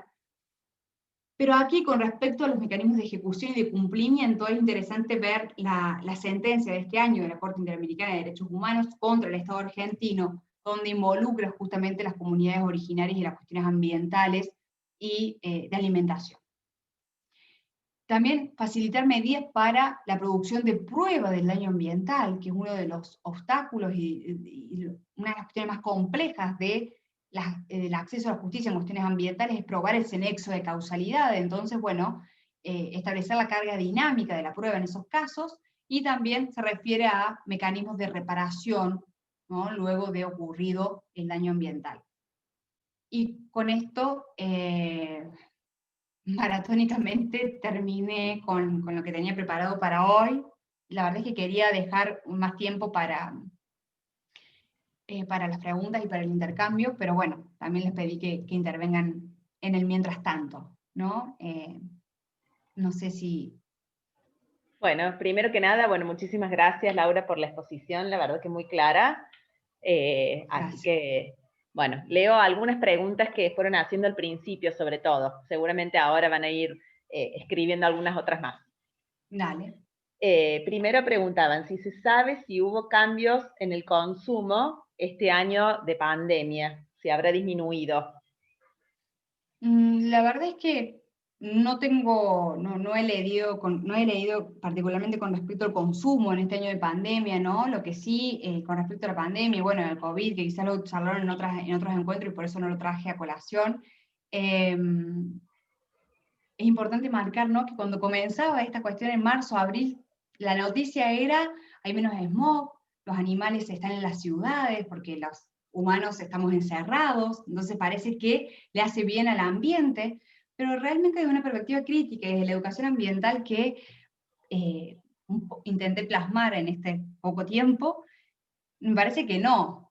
Porque particularmente en América Latina y en Córdoba tuvimos la realidad triste de los incendios, principalmente, y muchas problemáticas que nos indican que los hábitos no han cambiado, que los intereses hegemónicos siguen estando y que la pandemia, al final, que pensábamos que nos iba a venir a mostrar una cuestión diferente, no fue así, tristemente. Entonces, bueno, digo, por ahí quizás si ha cambiado algo con respecto al consumo, ha sido una cuestión eventual por algo de la pandemia, pero realmente no ha cambiado, no se han modificado los hábitos, ¿no? Sí, exactamente, ¿no? Y un poco triste, ¿no? De ver todo esto, que seguimos igual que antes. Tal cual, tal cual, tal cual. Preguntaban también si, cuando hablaste del buen vivir, si es un concepto sostenido por el Estado boliviano o es algo que está sostenido por las comunidades sin actores partidarios políticos. El concepto de buen vivir, como les decía, bueno, surge particularmente desde las comunidades originarias, ¿no? Desde esas culturas, ¿no? Ancestrales, desde la epistemología del sur, y significó mucha lucha y mucho diálogo para que esté plasmado en la Constitución Nacional, ¿no? Si está plasmado en la Constitución Nacional, se entiende que se termina adoptando por el Estado como cosmovisión de su marco normativo supremo, ¿no? Pero, bueno, también dejar marcado, digo, que si esta lucha empieza desde las comunidades originarias y logran, ¿no? Algo muy importante, que es que quede plasmado en la Constitución Nacional, en la Carta Magna, eso no implica que se deje de luchar, sino que ahora hay que seguir justamente para la implementación de esa visión del buen vivir y que está íntimamente vinculada con esta noción biocéntrica, ¿no? De reconocer a la naturaleza como sujeto de derechos, que es súper importante. Pero bueno, la respuesta, digamos, va desde este lugar. Surge desde las comunidades originarias y se termina adoptando en una Constitución Nacional, que es un documento compartido, ¿no? Bien. Bueno, aparentemente estuviste clarísima porque no hay muchas preguntas más. Bueno, así que me espero parece que sea eso. Y no falta de interés en las temáticas, que estoy disponible para que me escriban por mail, por lo que necesiten. Sí, no, los comentarios han sido muy halagadores, así que no creo que haya sido eso. Si alguno, bueno, quiere hacer alguna pregunta oral, puede desactivar el micrófono y hacerlo directamente. Bueno, aparentemente no. Sí. Me gustaría hacer un comentario, no sé si puedo. Yo lo había visto en el chat, porque lamentablemente, que es algo que usted dijo, profesora, con respecto a los manuales esos que quedaron dormidos en el 2010. Yo ahí le ponía, porque yo participé en el año 87 en la provincia de Córdoba, el currículum de primaria, yo trabajé en el currículum de primaria desde la parte de música, el enfoque didáctico estaba basado todo en la cuestión ambiental. Los objetivos de la fundamentación del currículum de primaria y luego se pasó a secundaria y a nivel inicial, estaba basado en la cuestión ambiental. Se basaba en un trabajo de Capurro Soto, que hablaba de un medio ambiente social y de un medio ambiente natural, en donde se interactuaban y de ahí surgían las disciplinas que nosotros tenemos en la escuela. Lamentablemente ese trabajo, que fue trabajado con todos los docentes a nivel provincial, se perdió porque, bueno, las cuestiones políticas siempre tienen supremacía sobre lo que realmente, más allá que era perfectible, porque todo es perfectible, pero lamentablemente se perdió una gran oportunidad que desde esa época en la provincia se trabajara ya con la cuestión ambiental. Ese es el aporte que quería hacer. Muchísimas gracias. Muy bueno. Muy bueno, sí, su disertación clarísima, clarísima, y nos ha hecho muy bien y nos ayuda muchísimo. Gracias. Gracias. Bueno, muchas gracias, Carlos, muy generoso. Muchas gracias por el gran aporte también, ¿no? Para conocer estas iniciativas que uno quizás, focalizando en estos documentos, ¿no? Que se visibilizan, no tiene en cuenta, y es pionera esa iniciativa, ¿no? Del 87, es decir, antes que esté reconocido en la Constitución Nacional y que empieza mucho en la década del 90, para tenerlo en cuenta realmente y para retomarlo. Sería indispensable retomarlo y ayornarlo a los nuevos conceptos, ¿no? A algunas cuestiones más críticas que quizás han surgido luego. Gracias, gracias Carlos por la intervención. Bueno, aparentemente no hay más preguntas, así que si llegara a quedar alguna pregunta en el tintero no haya podido ver, digamos, en el chat, como siempre, bueno, les pueden enviar por mail y se las reenviamos a María Laura, así que no hay problema, ¿sí? Así que bueno, muchísimas gracias de nuevo. La próxima semana es el 8º encuentro. Una aclaración para los que preguntaban en el chat también. El jueves 17 de diciembre, que sería el encuentro posterior al último encuentro, sería la evaluación. Es una evaluación que vamos a enviar un formulario Google y seguramente va a ser múltiple opción, pero ya les vamos a enviar por email todas las indicaciones, así que no se preocupen. Así que bueno, muchas gracias a todos de nuevo. Los esperamos la semana que viene al 8º encuentro y ya casi finalizando, digamos, esta diplomatura. Y de nuevo, bueno, muchas gracias a vos, María Laura. No, muchas gracias a ustedes por la organización y a quienes están aquí participando también, por compartir el tiempo. Gracias. Y quedo a disposición por cualquier inquietud. Muy bien. Bueno, adiós a todos. Chao, chao. Hasta luego.